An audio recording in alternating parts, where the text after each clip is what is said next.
Hey guys, welcome back to the channel. This is story about what if Naruto becomes beast in Chunin exams part 1. Before I start, please do support for more amazing content and comments for part 2.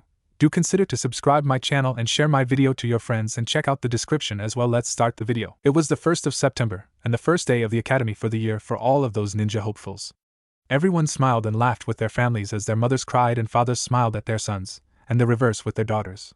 In the woods surrounding the academy, a single blue eye watched all of this happen with sadness in it. An elderly voice broke the holder of that blue eye out of his depression with the words, "Are you coming, Naruto-kun? Class will start soon." The blue eye broke itself away from the loving sight to look at what appeared to be a feeble old man in red and white robes, his pipe hanging from his slightly upturned lips. The possessor of the blue eye couldn't help but smile and say, "I'm coming, Ojaizen." The blue eye stepped out of the shadows of the woods to show a small boy around the age of 8 with golden hair, one eye wrapped in what would appear to be a black bandana and the other a cerulean blue. He was dressed in blue shorts and a white shirt with an orange spiral on the back of it. But the most striking thing about the boy was that on each of his cheeks were 3 indentions that looked like whiskers.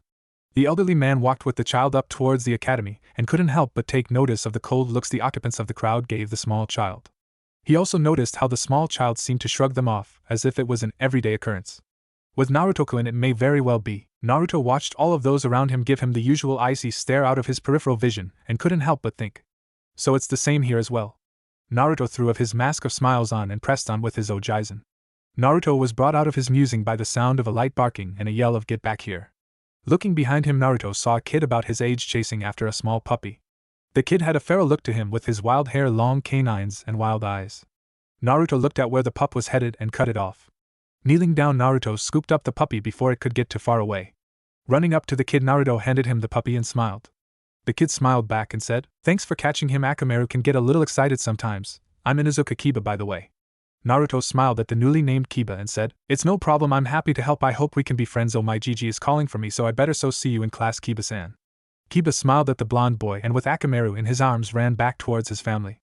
Upon reaching where his family was standing, Kiba said, "Ka-san, Hana, you'll never guess what happened. I just made my first friend." Inuzuka smiled down at her son and said, "That great pup, so where is this little friend of yours?" Kiba turned around and started looking for Naruto but couldn't find him. Turning back towards his mother, Kiba said, "He must already be in class. He said his Gigi was calling him." Hana snorted and said, "Yeah right, I bet you didn't even meet anyone." Kiba glared at Hana and said, "Hey, I met someone and he's my friend." Hana smirked at her younger brother and said, "Oh really? Well then why don't you bring him back to the estate after school and then we'll see who's right?" Kiba turned towards his mother waiting for an answer if he could. Sim smiled at her son and said, "I think it's a great idea. I would also like to meet this little friend of yours." Kiba let out a whoop and said, "Alright, we'll be right home after school, I promise."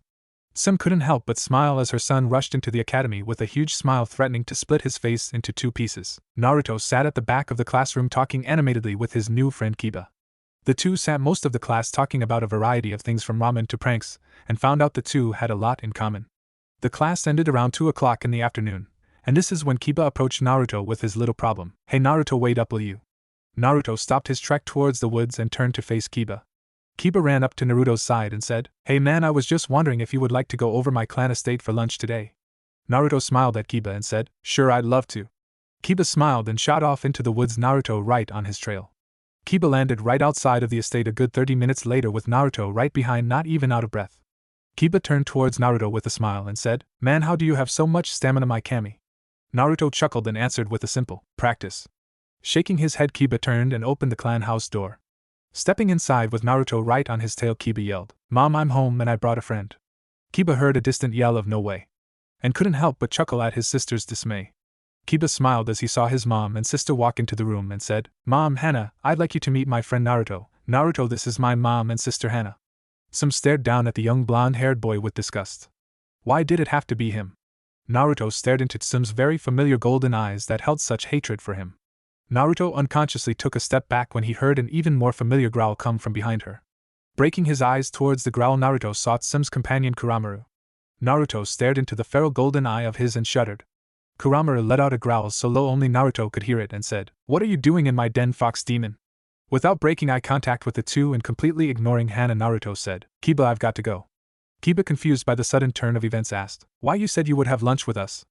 Naruto turned his head but not his eyes, gave Kiba a small apologetic smile and said, "I suddenly remembered that I have to help Gigi with sorting out some files, so I'll see you at school tomorrow, okay?" And with that he was off out of the house and off of the Inuzuka estate in less than 1 minute. The next day at the academy, Naruto sat in the back of the class alone listening to the teacher lecture about what chakra is and how it works.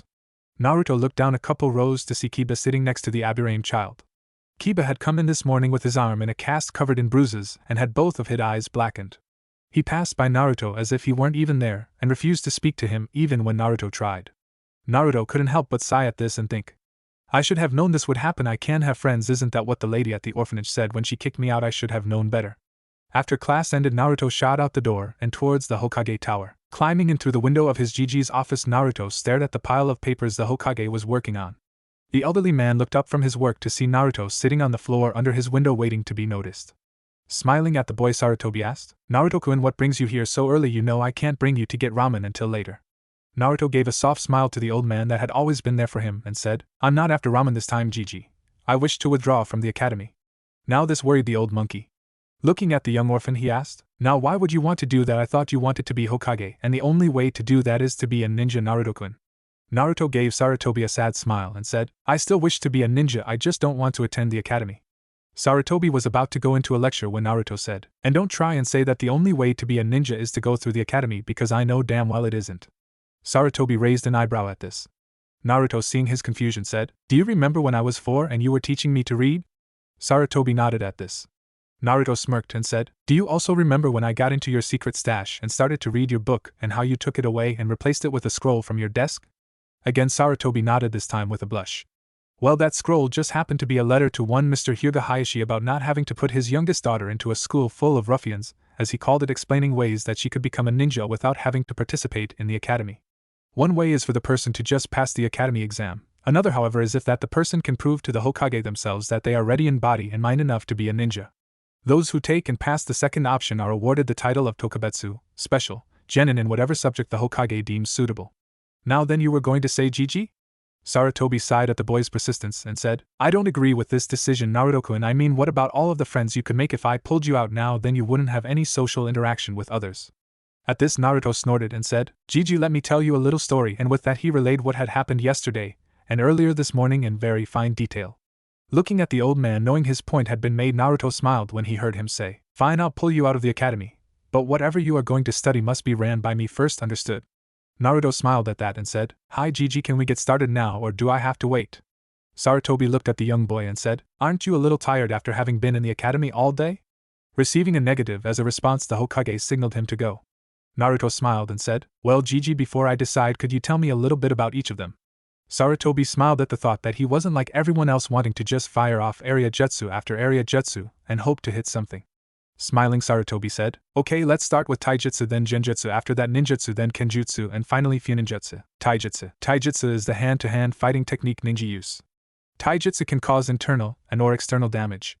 The most notable styles in Konoha are the Hyuga's Juken, gentle fist, and the Uchiho Setsujuken, intercepting fist, styles of taijutsu. Genjutsu. Genjutsu is the ability to use chakra to control an enemy's nervous system and change anything that has to do with the 5 senses.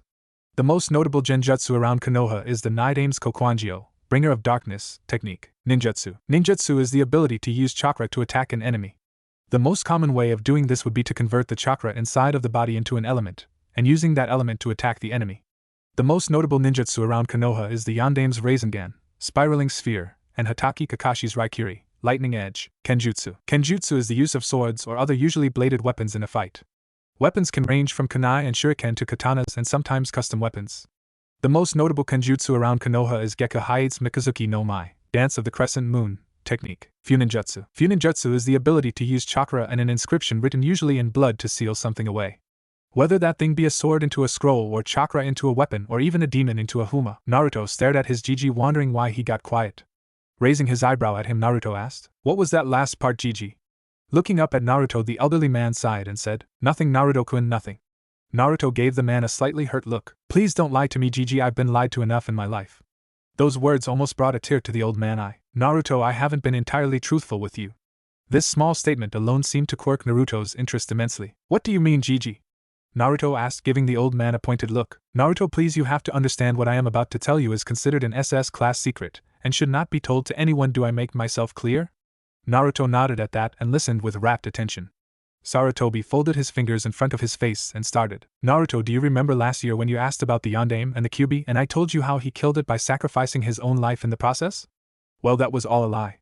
Yes, the yondaime sacrificed himself to get rid of the Kyuubi, however it was far too powerful to be killed. Instead, the yondaime took his only son and sacrificed himself to seal the Kyuubi into this newborn child's chakra coils. The yondaime asked for this child to be seen as a hero, however only a few saw him as that. That child now has blonde hair and one cerulean blue eye. That child is you, Naruto. Naruto sat in silence as all of this information seemed to wash over him. Naruto looked at the older man and asked, What about my mother? Sarutobi couldn't look at the blonde when he was asked that. I'm sorry, Naruto-kun, but your mother thought like most of the village, I'm afraid. She took your sister and left here saying she wouldn't raise a demon. She plans to train your sister. Sarutobi couldn't go on. Naruto chuckled slightly. To kill me, right? You don't need to say it, so I'm a demon. My mother didn't even want me. I'll show them all. If they want a demon, they'll get one. No, I couldn't do that. This place is still my home. I'll use this power. I'll defend them. I'll make all of Konoha's enemies tremble. I'll make them fear the darkness they've created. Sarutobi looked on, worried that his surrogate grandson had snapped. Naruto looked up into his surrogate grandfather and said, Gigi, teach me more about Kenjutsu, ninjutsu, and Funinjutsu. Sarutobi looked at Naruto a little worried but complied. Well, I really can't teach you much in Kenjutsu, seeing as I only know how to use a staff. But if you could find a man by the name of Gekahate, he may be able to help you more than anything. With ninjutsu, I would have to say ask my son Asuma for that. And I can help you with Funinjutsu right here in the office if you are prepared to do a lot of reading? Naruto smiled and asked, Now where would I find Gekka-san?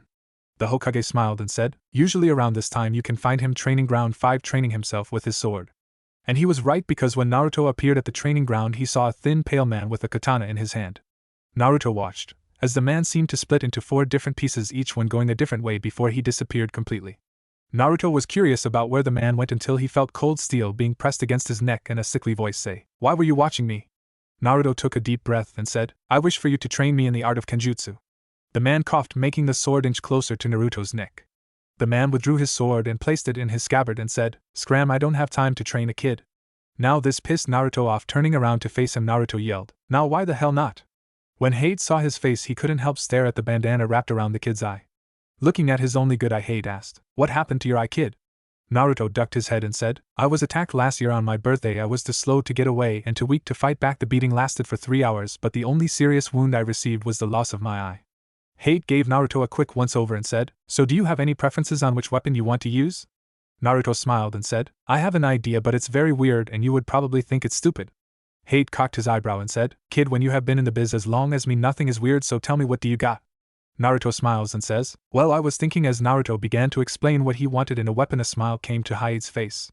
After a very long discussion with Hate about his weapon of choice, Naruto was on his way to the Sarutobi estate to talk to one Sarutobi Asuma. Walking around to the back of the estate, Naruto saw a man around the age of 26 laying on his back with a cigarette sticking out of his mouth. The man cocked his head towards Naruto and said, Hey kid, about time you got here. Pop said you'd be coming. Naruto approached the man, staying on his guard the whole time though. Asuma smirked at the kid, reached into his kunai pouch, making Naruto's muscles tighten, ready to move at any time, only to pull out a piece of paper. Handing the paper to Naruto, Asuma said, I want you to channel chakra into this paper. Looking up at Asuma, Naruto reluctantly did so, only for the paper to split in half and the 2 halves burst into flames. Looking up confused at Asuma, Naruto asked, Okay, what the hell was that? Asuma smiled and said, That was to tell me your chakra affinity. It seems that you have a strong wind and fire affinity. So kid, what type of jutsu are you looking to learn? Naruto smiled and said, Well, I'd like. As Naruto continued to explain what he wished to do with his jutsu, Asuma smiled and thought, This kid is going to be the best, no doubt about it. 5 years later, Hokage Tower. Sarutobi stared at the blonde-haired boy in front of him. I know you don't want a team, Naruto-kun, but it is mandatory for all genin, even Tokubetsu genin, to be on a team. You know this, Sarutobi said while rubbing his temples. Naruto chuckled and threw a file on Sarutobi's desk. That's bullshit, GG, and you know it. In the files that I found, it says that a genin doesn't need to be placed on a team if he shows exceptional strength and talent. Naruto responded, making Sarutobi grit his teeth. Naruto, do I even want to know how you got this information? Sarutobi asked, glaring at the single blue eye visible through the darkness. Naruto chuckled at the older man's anger. Same way I get all my information, GG. " That response alone seemed to aggravate Sarutobi. Naruto, you can't go around getting information like this. I mean, you stole from our ANBU department in broad daylight.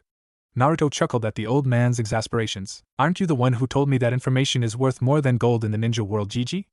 I just happen to like to mine for it, and besides, how many times has my information helped you? Naruto said, making Sarutobi sigh. That's not the point, Naruto, you can't go around doing stuff like this. Sarutobi admonished, making Naruto roll his eye. Fine, so I'm to assume that I'm not getting out of this whole team thing, am I? Sarutobi shook his head at those words. Naruto sighed and started walking towards the door. Oh, and Naruto cocked his head back as he heard the old man's voice. Sarutobi smiled and held up the file Naruto threw on his desk containing the information he got. Keep up the good work, Sarutobi said, drawing a chuckle from the boy. Yes, sir. With that, Naruto walked out of the old man's office and left for the academy. Academy classroom. This was at February 16th, the last day of the academy, the day the teams were to be announced. One feral-looking boy was almost bouncing in his seat with excitement. The boy had on a gray zip-up sweater with a small white dog poking its head out of the top right under the boy's chin. The boy had long wild brown hair and 2 red fawn-like marks running down his face. Needless to say, Kiba was excited, hoping to be with Hinata, a shy girl with short blue hair, a large coat, and white eyes, and Shino, a calm boy with spiked black hair, wearing a large high-collared trench coat and sunglasses, his 2 best friends. Iruka walked to the front of the class and said, Okay, today is team assignments, and as I can see you are all eager to begin, I'll just go ahead and get started. Team 1. After about 15 minutes of listening to names that weren't his and hearing girls complain about not being with Sasuke, it finally came. Team 10. Inuzuka Kiba, Aburame Shino, and Special Genin Kamuri Naruto. Your sensei will be here to pick you up, so please wait patiently. Iruka was about to walk out of the room when a very loud voice said, Who the fuck is Kamuri Naruto? Iruka turned to look out over the classroom and said, How so? It seems he didn't show strange. At those words, a whisper like a wisp of smoke went throughout the room. No, I've been here all along, Iruka-san. Iruka turned towards his desk to see a man sitting in his chair, his feet kicked up onto Iruka's desk. The man had blonde hair and his forehead protector tilted over his left eye. The man was wearing a black GI vest with gray lining and black denim pants with many pockets. On his forearms were 2 solid black bracers with gray seals inscribed on them, the same with 2 shin guards that ended into low-top combat boots. On his hand were 2 black gloves with what appeared to be a seal in each of the palms. The most notable thing about the man's clothing, however, was the metal mask that covered the bottom part of his face, with the middle looking like a fang mouth with the symbol for smoke written in the middle of it. Naruto looked out at his teammates and said, I have a feeling we are all going to be leaving today with a giant headache. And again his voice came out as if it was a wisp of smoke just passing through quiet, but everyone knew what was said. Naruto's assumption came true as the door to the classroom came flying off of its hinges and directly at him. Through the door walked one Inuzuka-san, a feral-looking woman with wild and slightly spiky brown hair, golden eyes with slit-like pupils. She was wearing a long-sleeved turtleneck shirt and jounin vest. She also wore loose-fitting pants that were taped off at the end and stopping at her feet, where she wore black ninja sandals. On her face she had the same fang markings as Kiba and Inuzuka Hana. A softer-looking woman than her mother with straight brown hair pulled up into a ponytail, and round pupils. She was wearing a brown sleeveless shirt with it unzipped slightly, showing a slight amount of cleavage. She also wore tight shorts that ended about mid-thigh. On her left head was a wrist brace, and her right was wrapped in bandages on her bicep and forearm. On her face were the same makings as Kiba and Sim. Kiba looked up at his mother and yelled, What the hell are you doing here, and why did you send a door at my teammate? Sim gave a feral smile to her son and said, Oh, but I'm your sensei from now on, pup, aren't you so happy? Oh, and your teammate is fine. Her voice grew cold at the second part, with her spitting the word teammate as if it were poison. Kiba looked over at where the door crashed to see Naruto lying on top of it like a bed with his right leg folded and his arms behind his head. Sim smiled at Kiba and Shino and said, All right team, meet me on the roof. And with that both her and Hana disappeared. Kiba and Shino stood up and started walking towards the door, only to realize that they were the only two. Looking back to tell Naruto to hurry up, Kiba was surprised to see that he was already gone. Sim watched as both her son and Shino walked out onto the roof. Telling them to sit, Sim said, All right, how about start with introductions? Kiba looked around and then said, Mom, shouldn't we wait for Naruto to get here? I mean, we are all part of Team 10. Sim glared at her son. If I had my way, you wouldn't be on a team with that worthless sack of shit, so do not put him in the same category as you do. I make myself clear, pup? She growled slightly, scaring Kiba. Before Kiba could respond, a light wispy voice spoke. Dully noted, Inuzuka-sama. Sim turned to her left to see Naruto's masked face lying in the shadows of the roof in the same position he was in earlier. Kiba looked over in surprise and yelled, When the hell did you get here? Naruto slowly turned his eye away from the clouds above and said, Before you did, I'm actually kind of surprised that you didn't notice me. All well, at least we have two competent genin. Who knows, maybe after a little training from your mommy you may be able to survive a D rank by yourself, pup? Kiba growled at the boy and lunged at him, only to get a mouth full of smoke and ash. Kiba heard a chuckle coming from behind him. He turned around to see Naruto walk up the stairs as if he had just gotten there. Naruto raised his eyebrow at the coughing Inuzuka and said, You know, attacking a clone of any type is a bad idea if you want to win a fight. Kiba glared and asked while trying to clear his lungs, What the hell was cough was that cough? Naruto chuckled and said, That was my Hijitsu, Kamuri Bunshin, or smoke clone if you will, and you had better get used to that smell or buy a mask, Kiba-san, because with your sensitive nose and my jutsu we aren't going to get along well at all. Everyone watched in surprise as Naruto stiffened and then disappeared in a wisp of smoke. They then heard a low growl unfamiliar to all present. Everyone jumped off of the roof and sprinted towards the growl. What they found when they arrived was Naruto surrounded by what looked to be 5 wolves. The leader of the wolves was a large gray wolf with a single black front paw. The wolf had a single scar going up from his jaw and down his neck. The most noticeable thing, however, was the fact that the wolf had a considerably shorter tail than its 4 counterparts. Naruto stood crouched over what looked to be an injured animal in a defensive stance. Naruto looked out at the rouge wolves and growled, "I thought I told you to leave this place, Fenrir, or else you will lose more than half a tail." Everyone watched as the newly named Fenrir growled back in perfect English, "Move, Komuri, this has nothing to do with you, so move and you may be able to keep your other eye." At this, Naruto growled and said, "You're not only in MY territory, you also seem to be trying to rape the animals in it as well. I say that warrants me being involved, don't you think, Fenrir?" Fenrir growled and said, "This is the strongest female around and I need strong pups to beat that bastard. Hell, you should be on my side, Komuri, after what he did to you. Why do you fight me?" 1 minute Naruto was crouched over the animal, the next he had Fenrir by the throat pinned to the ground. "I told you once I'm well above revenge. If I wasn't, you wouldn't be walking away from this little scrap alive. Do I make myself clear, Fenrir?" Naruto asked, only getting a growl in response. Naruto stood and turned his back on Fenrir. Walking towards the injured animal, Naruto heard a familiar voice chuckle. "Still weak, I see, Fenrir. Maybe I should finish what the fox started." Everyone watched Naruto let a kunai fly from his hand and into the underbrush, making something jump out from it. Everyone was surprised when they saw that it was Kuramaru that had been the one to speak. Naruto looked over at the old dog and said, "I may not be helping him kill you, Kuramaru, however I'm not about to let some pack war get drug into my territory. Do I make myself clear or do I have to finish it before it starts?" Kuramaru and Fenrir both growled at the boy but complied. Fenrir glared at Kuramaru, called his small pack over, and they hurriedly rushed out of the area. Hana watched the interaction between the three with great interest, but when it was all over, Hana looked at the injured animal and gasped, "Get a Kuyaku." At this, everyone else from the Inuzuka family gasped and rushed towards the injured animal. Shino watched with rapt attention when the Inuzuka trio knocked Naruto away from the injured dog to heal it when he himself was doing just that. Naruto watched as Hana tried veterinary jutsu after veterinary jutsu trying to heal her dog, and all of them failing. Hana was in a panic. "None of it's working, damn it, why isn't it working?" Tsum and Kiba watched as the life left Getakuyuka's eyes. Tsum knelt down and pulled her daughter into a hug, shielding her from facing the truth. Naruto watched as the Inuzukas cried for the loss of a family member, and made his decision. Walking towards the dog, he was intercepted by Kiba. "Don't even think of touching her, Komuri, you have done enough as it is." Naruto walked past Kiba only to have his arm gripped. Kiba was about to attack Naruto when he felt a sudden drop in his chakra reserves.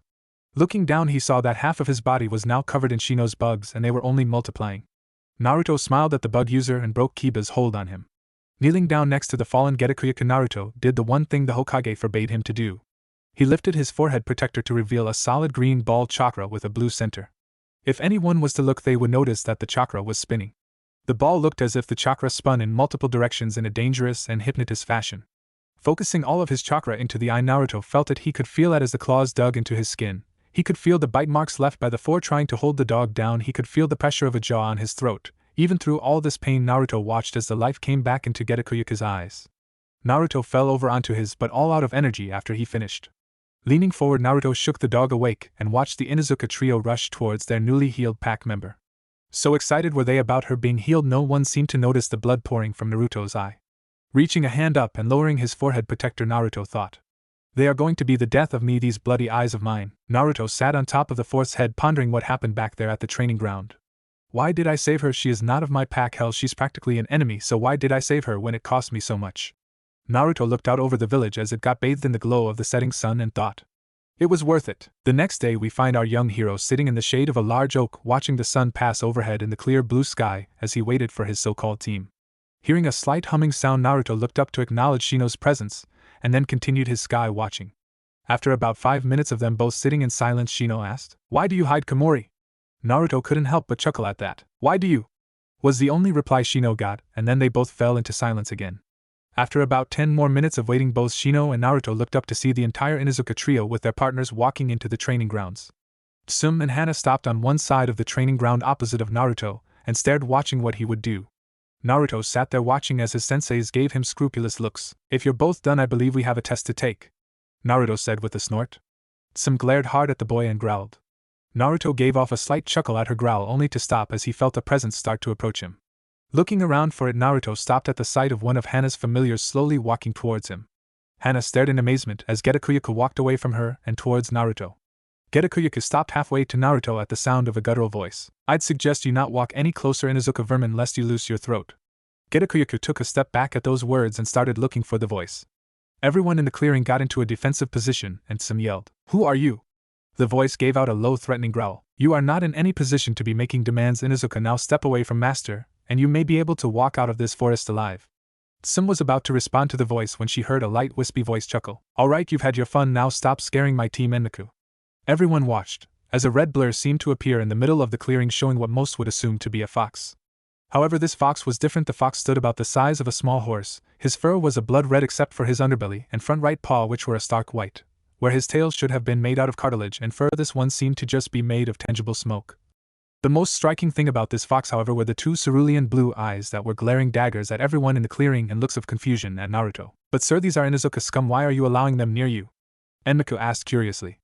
Naruto chuckled at the young fox before him and said, because if we were to behave like you are now, we wouldn't be much better than they are, so calm down, they won't hurt us, especially with Gigi watching us. His words seemed to calm Enmu down, but infuriate three members of his team. How dare you act as if you're better than us, you worthless sack of fox shit, I should tear out that other eye of yours for saying that. Sim yelled with fury showing in her golden eyes. Shino watched as some of the light left Naruto's eyes and filed that away for later. Naruto stared into the rage-filled eyes of the Inuzuka patriarch and said, I see. With that he stood up, turned his back towards his team and started walking towards the woods. Naruto was about to break into the tree line when what stopped him appeared to be a solid wall of red fur. Cocking his head to the side to meet the cerulean eyes of his friend, "Move, Enmu." Enmu shuddered at his master's words but did not move. I cannot allow that, sir. You promised the old man that you would at least give this team a try, and I cannot allow you to break that promise. Naruto's eye hardened into ice at those words. Give a team a try that would rather slit my throat in my sleep than help me achieve my dream, fine. Naruto turned away from Enmu after his words and walked towards his previous spot. Flopping down onto his back again, Naruto looked out over his team and mentally sighed. I get the feeling that I'm going to die before I reach Chunin with this team. Hana watched the young mask-wearing boy as he flopped back onto his butt and thought, why do you seem so familiar, Kamuri Naruto? Finally getting tired of being ignored, Kiba yelled, when are we taking this test? The sound of his voice seemed to bring Sim out of her seething and into business mode. Looking out over the new gen, Sim said, actually I have decided against a test and have already filed you as a team, so today we will begin by doing the introductions we missed yesterday, and then we will get acquainted with each other's skills. Hearing a light wispy snort from her black-wearing student, Sim smirked. Thanks for volunteering, brat. Naruto snorted again and said, my name is Kamuri Naruto. Everyone waited, figuring he would say more. When after about 30 seconds of nothing, Sim yelled, is that it? Naruto raised his only visible eyebrow at the question. In reality you all could care less about my likes, dislikes, or dreams for the future, and some of my skills are going to be shown in the next part of this, so there is no reason to say anything about them, so why say anything more? At this it was Hana who lost it. Because we are supposed to be a team, damn it, and we can't do that without knowing you at least a little bit. Naruto glared and said, let's get one thing straight, this isn't a fucking team, it's a suicide job waiting to happen. 3 out of 5 members of this team would rather see me drowning in my own blood than get to know me, and the only one that may work with me will have his partners die if he were to fight alongside me, so you tell me, Inuzuka, how is getting to know me going to change anything when you, your mother, and your brother already have your minds made up about me, and Aburame-san is defenseless if I were to use a single jutsu? Hana was about to retort when an elderly voice cut her off. That is true, Naruto-kun, however, did you really think you would always get put on a team that complements your fighting style, or that even stands your presence? Naruto turned away from his team to see Sarutobi petting Enmu's ear. Naruto looked the old man in the eye and said, no, however, I figured that you would have had more than enough sense than to put me with those 3. Hell, I'd take the faggot Uchiha over these 3. Sarutobi glared half-heartedly at Naruto and said, Naruto-kun, what have I told you about making false accusations about people? Naruto stared at the old monkey and said, but Gigi Sasuke is so gay he could put a lisp on purple and you know it. At this none could hold it in any more. All 3 of the Inuzukas fell to the floor laughing. Naruto couldn't help but feel a little happy about making them laugh. Sarutobi shook his head and said, the Sasuke conversation aside, you are stuck with this team, Naruto, so introduce yourself properly, and at least try and get along with the Inuzukas. And with that he disappeared. Naruto turned back towards his team, flopped back into his spot and sighed. My name is Kamuri Naruto. I enjoy watching the sky, fighting, Enmu, and playing around with smoke jutsu. I dislike those who judge people before getting to know them, people who peep on women, those who disrespect women, and revenge, and my dream for the future, well, I'm still not telling you that. Naruto chuckled at the groan the Inuzuka trio gave him. Sim pointed for Shino to go next. My name is Aburame Shino. I enjoy insect collecting and conversing with insects. I dislike those who harm insects for no reason and the derogatory term bug. My dream for the future is to become the strongest in my clan and become clan head. Some pointed towards Kiba and said go. My name is Inuzuka Kiba and this is Akamaru. I enjoy red meat and hanging out with Akamaru and my two best friends Shino and Hinata. I dislike people who think they are better than everyone else. Looks at Naruto only to get a shrug in return. And Saki team, my dream for the future is to become the head of my clan. Hana smiled at her little bro and said, my name is Inuzuka Hana and these are my partners Getakuyaku, Antidote, Dokuyaku, Poison, and Guken, Health. I enjoy hanging out with my three partners, Veterinary Jutsu, my clan, and Animal Lovers. My dislikes are people who hurt animals for no reason, conceited people, and perverts. My dream for the future is to find a mate who all of my partners and my family would trust with their lives. Tsum snorted at her daughter's sappy introduction. My name is Inuzuka Tsum and this is Kuramaru. I like my clan, I dislike perverts, and my dream is to help my children obtain their dreams now. You know it's impolite to make us introduce ourselves and not do so yourself? Everyone turned towards the voice to see Naruto giving Tsum a blank stare. Kiba gave Naruto a confused look and said, hello Kamuri, did you miss the last 2 minutes or something she just did? This time it was Shino who said something. No Kiba, she did not. All we really learned was her name. Naruto smiled unseen under his metal mask and said, what was all that about being a team and having to know each other? Kiba, still confused, asked, what the hell do you mean? Naruto looked at Kiba with a raised eyebrow. Please tell me you are not really this stupid Inuzuka. She's clan head, so saying she likes her clan is a given. Most women dislike perverts. And she's a mother, so her dream is kind of a given as well, so all she really gave us was her name. Some smirked at her students. I'll make you cute little Jen in a deal. We fight you 3 against Hana and I. And if you're able to land a hit on me, I'll tell you about myself. The more you hit me, the more info you get starting now. And with that, Tsum and Hana disappeared. Naruto watched as Kiba and Shino started looking around for the 2 feral women. Sighing slightly at their inexperience, Naruto said, sit down. If you go after her alone like you planned, Kiba, you'll get your ass kicked faster than you could think. Although not a big accomplishment, and Shino, they will be able to pick up the scent of your partners too fast for you to actually do anything with them but get them killed. Shino raised an eyebrow at the young Cyclopes but did as was asked. Kiba, however, was not going for it. What would you know, Kamuri? I'll go out there and kick the shit out of those 2 easy, Kiba said and jumped out of the clearing after his mother and sister. Rubbing his temple, Naruto looked over towards Shino. How long do you think it will take before Kiba gets his ass handed to him? Naruto asked, gaining a raised eyebrow from the Aburame. Given Kiba's brash nature, I'd have to assume not too long, Shino responded, making Naruto nod his head. Getting to their feet, Shino and Naruto shot into the woods after their thick-head teammate. When they arrived at the clearing that held the 3 Inuzuka, Naruto couldn't help but sigh. Tell me, Shino, does he even realize he's outnumbered, outmatched, and half their size? Naruto asked, making the Aburame shake his head slightly. I'm more worried about the fact that he does in fact know, and he still isn't even thinking of a way to outsmart them, Shino said, making Naruto sigh again. I have a lot of work to do on that, kid, Naruto said and relaxed in the branches of the tree, making Shino raise an eyebrow. Wouldn't it be in our best interest to help our teammate Kamuri-san? Shino asked, making Naruto chuckle. We will, but if we jump in now then he won't learn anything. Take a seat and enjoy the show. I'll stop it when I feel Kiba has learned his lesson, Naruto said, making Shino nod and lean against the tree he stood in. Down in the clearing, Kiba stared at the 2 women that stood on the other side of the clearing petting their dogs, acting as if he didn't even exist. Hey, don't ignore me, Kiba growled, making the 2 other nin raise an eyebrow. Just you? Seriously, pup? Hana, you want to take this one? Tsum said, never stopping her petting of Kuramaru. Hana sighed at her mother's words. Not really, but I guess I will, she responded and sent her dogs to go lay down. Kiba, seeing this, growled. What the hell, sis? Not even going to use your dog? Kiba said, confused. Hana folded her arms and smirked. For you, pup, I won't need him, Hana said, offending Kiba greatly. I'll show you. Come on, Akamaru. Jujin Bunshin, beast human clone, Kiba yelled, transforming Akamaru into an exact replica of himself. Hana smirked as she saw her little brother and his clone rush at her. Once they were in range, both Kiba and Akamaru drew back for a punch. Neither got to follow through, however, as Hana lashed out with a kick, sending Kiba into the air. After she disposed of Kiba with the force of her spin, she brought her foot down onto Akamaru. Up in the tree line, Naruto whistled. Impressive. What do you think, Shino? Naruto asked, making Shino nod his head in agreement. Yes, it seems that Kami favored us when they were chosen as our senseis. Naruto chuckled at that response. Shino, you really don't get how this village works, do you? Naruto said, making Shino raise an eyebrow. I don't seem to understand, Kamuri-san. Naruto chuckled at that. Of course you don't. Shino, allow me to give you some advice that someone very wise and powerful once gave to me. In the ninja world, information is worth more than gold. In war, it is who has the better information is the winner. In battle, it is who was informed of his opponent best. However, outside of battle, information is just as important. In this village, the Hokage has the most power simply because he has the least amount of information that can be used against him. However, should someone find out something about the Hokage that he doesn't want known, then they could use that to get something done. Naruto explained, making Shino raise an eyebrow. Blackmail? Shino asked, making Naruto chuckle. To civilians, yes, it's blackmail. To ninja, however, it's called bartering. I have information you want, you can do something I want. That is the true way the ninja world works, Shino, so remember that. It isn't about who has the better jutsu, and who is stronger and faster. It all comes down to who has the better information.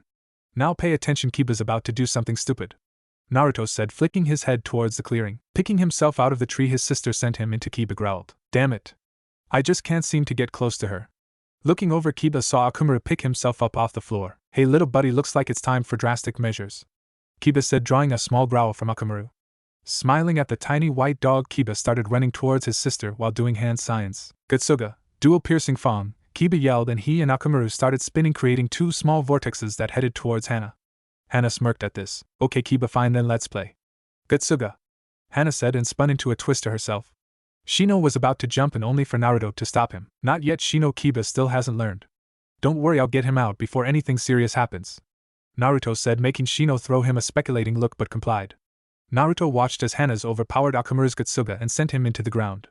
He smirked, however, when he saw the feral girl come up behind Kiba and grabbed his feet, stopping his own rotation, and threw him in the air.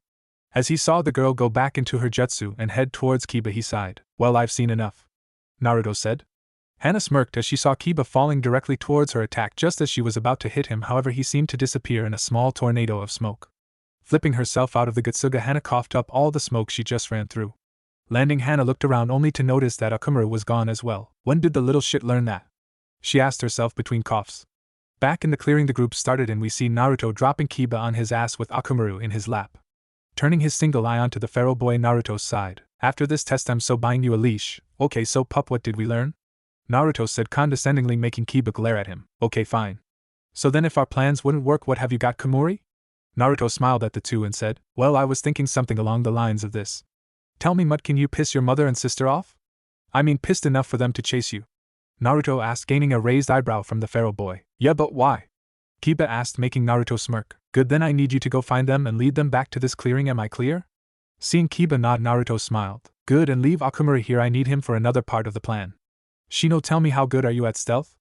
Naruto asked, making Shino raise an eyebrow. Although I'm not as good as you, it seems. I am rather proficient, Shino responded, making Naruto chuckle. Good, then I need you to take these. Naruto pulled two tags out from inside his vest, and when I signal you, I need you to place them on the backs or chests of the two Inuzukas. Got that? Naruto explained, making Shino nod. And what will you be doing in all of this? Kiba asked, making Naruto smile. Me? I'm going to provide cover, escape, and scare tactics, Naruto explained, making the other two confused. Naruto watched as Kiba smiled and Shino contemplated on his plan. Kiba was running through the woods around the clearing, trying to pick up the scent of either his mother or sister. Picking up the slight trace of his sister's scent, he shot off in that direction. Kiba broke the tree line in about 5 minutes, only to land in a clearing with both his mother and sister. Looking around at the two feral-looking women and their 4 partners, Kiba said, well, damn, seems like Komori was right, there are some ugly-ass bitches in this village. Kiba watched as 2 tick marks started to appear of his mother's and sister's foreheads. How dare that little brat cuss in front of his mother? How dare that little shit call me ugly? When I find him, I'm going to tear him anew. Kiba had to hide a smile as his mother and sister shot towards him. Turning his back on them, Kiba shot off back towards the original clearing. Shino watched and slowly slid his insects onto the bodies of the 2 feral women's partners while they were too preoccupied with Kiba to notice, and slowly started to drain their chakra. Kiba broke the tree line 10 minutes later, out of breath from the chase. Kiba watched as his mother and sister broke the tree line and started stalking towards him as if he were their prey. Some chuckled at her son's predicament and said, so pup, man enough to cuss in front of your mother now? Then you are man enough to take the punishment. Hana growled at Kiba. Where is that little bastard? I'm going to tear him anew. Kiba watched as the 2 girls circled him, finally dropping the act. A wispy voice said, I don't think so. Hijitsu, Kiri no Senka, secret technique, fog of war. Sum and Hana watched as what looked to be smoke start to circle Kiba and then blast outwards, covering the area. Sum and Hana covered their mouth and noses as the heavy smell of smoke and ash invaded their scenes.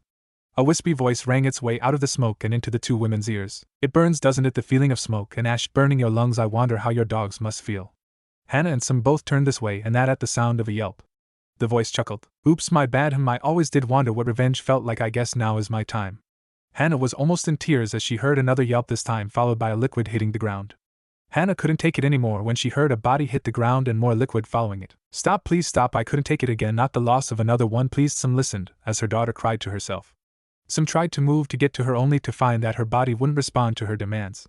They both looked up and around when they saw the fog starting to lift. Looking in front of them, they saw the 3 genin Kiba sitting on the ground under the shade of an oak, Shino leaning on that same oak, with Naruto in the branches. Hana started looking around and started to freak out when she couldn't find her pups. Some noticed that as well and noticed that Naruto had a nice smile on. Growling deeply at him, Some said, "You bastard, how dare you harm my daughter's pups? When I can move again, I'm going to tear you limb from limb, you fucking demon." At those words, Naruto lost his eye smile. Giving Some a neutral look, all he did was snap his fingers. At that snap of his fingers, a cage appeared with all 4 dogs inside barking, but with no sound coming out. Some was confused until she saw what the lock on the cage was. All that was keeping the cage closed was a thin sheet of paper with the kanji for silence on it. Realizing what he really did, Some looked up only to find Naruto gone. I guess he really didn't deserve that. Naruto sat on top of the 4th's head looking out over the village again. I should have known better. It didn't work 5 years ago, and it won't work now, it seems. Regardless of what you say, GG, I'm doomed to a hell on earth. You know, sometimes his past is where your memories should be kept, Naruto-kun. Naruto cocked his head to the side to see the smoking freight train himself, Sarutobi Asuma. Turning back towards the city, Naruto said, "Yes, but sometimes the past won't leave you alone until you escape it." Asuma sat down next to the blonde-haired boy and said, "You know Hade has been missing you, maybe you should go see him." Naruto gave a sad chuckle at that and said, "You and I both know that Hayate-san and my friendship ended years ago when I helped him get together with Yuzuki-san." Asuma sighed at that. "Actually, Yugago-san doesn't mind you anymore after Hade told her it was you who helped them get together." Naruto gave a slight chuckle and said, "No, but I'd rather her not have to go through the memories again. After all, losing your family once would be bad enough, but to see the beast that did it, and not be able to do anything, I can never understand that pain." Asuma raised an eyebrow at that and said, "Naruto, you're not the Kyuubi. When are you going to get that through your head?" Naruto cocked his head to look at Asuma and said, "I know I'm not the Kyuubi, Asuma-san. I don't have a tail, let alone 9. Asuma chuckled at the young boy's sarcasm. "Come on, let's go get some ramen, my treat." And with that, both of them seemed to disappear. On their way to the Ichiraku ramen shop, Naruto and Asuma saw Naruto's team sitting in the local barbecue place smiling and laughing. Naruto looked on in want at their smiles and laughs. So that is what it's like to have friends. Asuma watched as Naruto's eyes shone with need. Leaning down, Asuma whispered, "Do you want to join them, Naruto-kun? They are your team after all?" Naruto stared at his team for another minute and then said, "No, Asuma-san, let them enjoy their time together." Asuma shook his head but followed Naruto to Ichiraku's anyway. After about 15 bowls of ramen and a still unseen face later, Naruto was on his way home. Naruto walked into his home to see freshly destroyed belongings. Grabbing his hidden sleeping bag, Naruto started walking towards the forest. Finding his old campsite, Naruto set out his sleeping bag and got ready for bed. "You know, you could always ask to stay with the old man if you needed a place to stay, sir?" Naruto smiled at the sound of his old friend's voice and said, "No, I will not, both GG for such menial things like having to sleep on the ground." Enmu stared at his master in disbelief. "What have you been through, master, that you won't tell even me?" The next day we find our hero in the same place as the day before, sitting under an oak watching the sun pass overhead. And so the newly started ritual of greeting continued. Some smiled at her students and said, "Okay team, time for our first mission, so let's head on over to the Hokage Tower and let's get started." Kiba gave out a loud whoop at the thought of a mission, while Shino gave a rare smile, and Naruto was bored. Walking into the Hokage's office, Naruto smiled at the old man. The Hokage smiled back at Naruto and said, "Now then, for Team 10 we have Pain in Old Lady's house, helping clean the academy, helping get Kakashi out of bed. If you say one more D-rank mission, GG, I'm going to shove your Ika Paradise book so far up your ass you'll be able to turn the pages with your tongue," Naruto said with a glare. Iruka jumped from his chair and said, "Watch your mouth around the Hokage, Naruto. And besides, you all are fresh out of the academy, genin, you can't possibly take on." Iruka stared in disbelief as Team 10 stood there ignoring him completely and talking about ramen. Sarutobi chuckled at that and said, "Fine, send in Tazuna." Team 10 turned towards the door only to see an old man walk in with a sake bottle in his hand. "What, this is what I get for my money? 2 women, and some kids, I mean, look at the blonde one with only one eye, I bet he pisses himself the second he walks out of the Tazuna." Was cut off by what appeared to be a kunai made completely of smoke cut into the door next to his head. Turning back towards his bodyguards, all he saw was a single blue eye. "Tazuna, unless you wish to die on this trip, I suggest you stay out of the dark." Naruto sat at the eastern gate waiting for the arrival of his team, contemplating. So my first official mission as a ninja, and outside of the village, this should be fun." Catching the slight whiff of smoke and forest, Naruto smirked. "Emika report." Naruto smiled, as his old friend appeared in what would appear to be a tornado made out of smoke. "It seems that this wave country is under the rule of an evil shipping magnate that goes by the name of Gato. Although his business seems legit on first glance, in all reality he is the biggest drug and illegal arms dealer this side of the elemental countries. He has also been known to take out any opposition by hiring missing nin to get rid of them, and then he is also known to hire more missing nin or bandits to get rid of those missing nin, and so on and so forth. That is all the information I could obtain on Wave Country, sir. I'm sorry I couldn't do more." Naruto smiled at his old friend and said, "You have done more than enough, Enmu. Thank you. Now then, I want you to follow our group a good 30 feet behind, but keep your ears peeled for any sign of our needing help, understand?" Enmu nodded and then disappeared in the same tornado of smoke. And so the usual greeting started with Shino showing up first, followed by the Inuzuka trio. But this time following the Inuzuka was the client Tizuna. Some looked at her genin and couldn't help but notice how relaxed Naruto seemed to be. "Okay genin, we are going to travel in a pentagon formation. Komuri, you take lead, Kiba and Shino take middle, whilst Hana and I will take up the rear." Naruto chuckled at the wording but did as was told. Naruto watched as Kiba started bouncing on the balls of his feet and snickered. "If you had to piss, Kiba, you should have gone before we left, or use a tree, but I'm not stopping, so you better hurry up." Kiba glared at the snickering genin. "I don't have to piss, I'm just excited. This is my first time out of the village, isn't it yours?" Naruto cocked his head to the side and said, "No, it's not. So for the sake of this mission and everyone here, both you and Shino get one thing straight. Out here it is survival of the fittest. Any rank you earned in the academy doesn't mean shit out here, so wise up and pay attention, or else this place will be your grave site." With that, Naruto looked back towards where he was going and continued on down his trail. Unseen by the three genin, the two in the back seemed to freeze at his words. But how he looked so much like _flashback_. A short blonde-haired man turned towards his only female teammate and said, "Some either wizen up and realize that clans don't mean shit out here, or this place will be your grave site. _flashback and_. Hana turned towards her mother and thought. That speech was amazingly close to the one my mother gave me, but how would he know it? Shaking themselves out of their stupor, the two Inuzuka followed closely behind the three genin. Naruto's eyes flickered to what most would assume to be a small puddle in the middle of the road, but Naruto knew better. Giving off a slight chuckle, Naruto said, "Still using the same genjutsu, huh? No originality, all well." As those words left his mouth, two ninja appeared where the puddle used to be.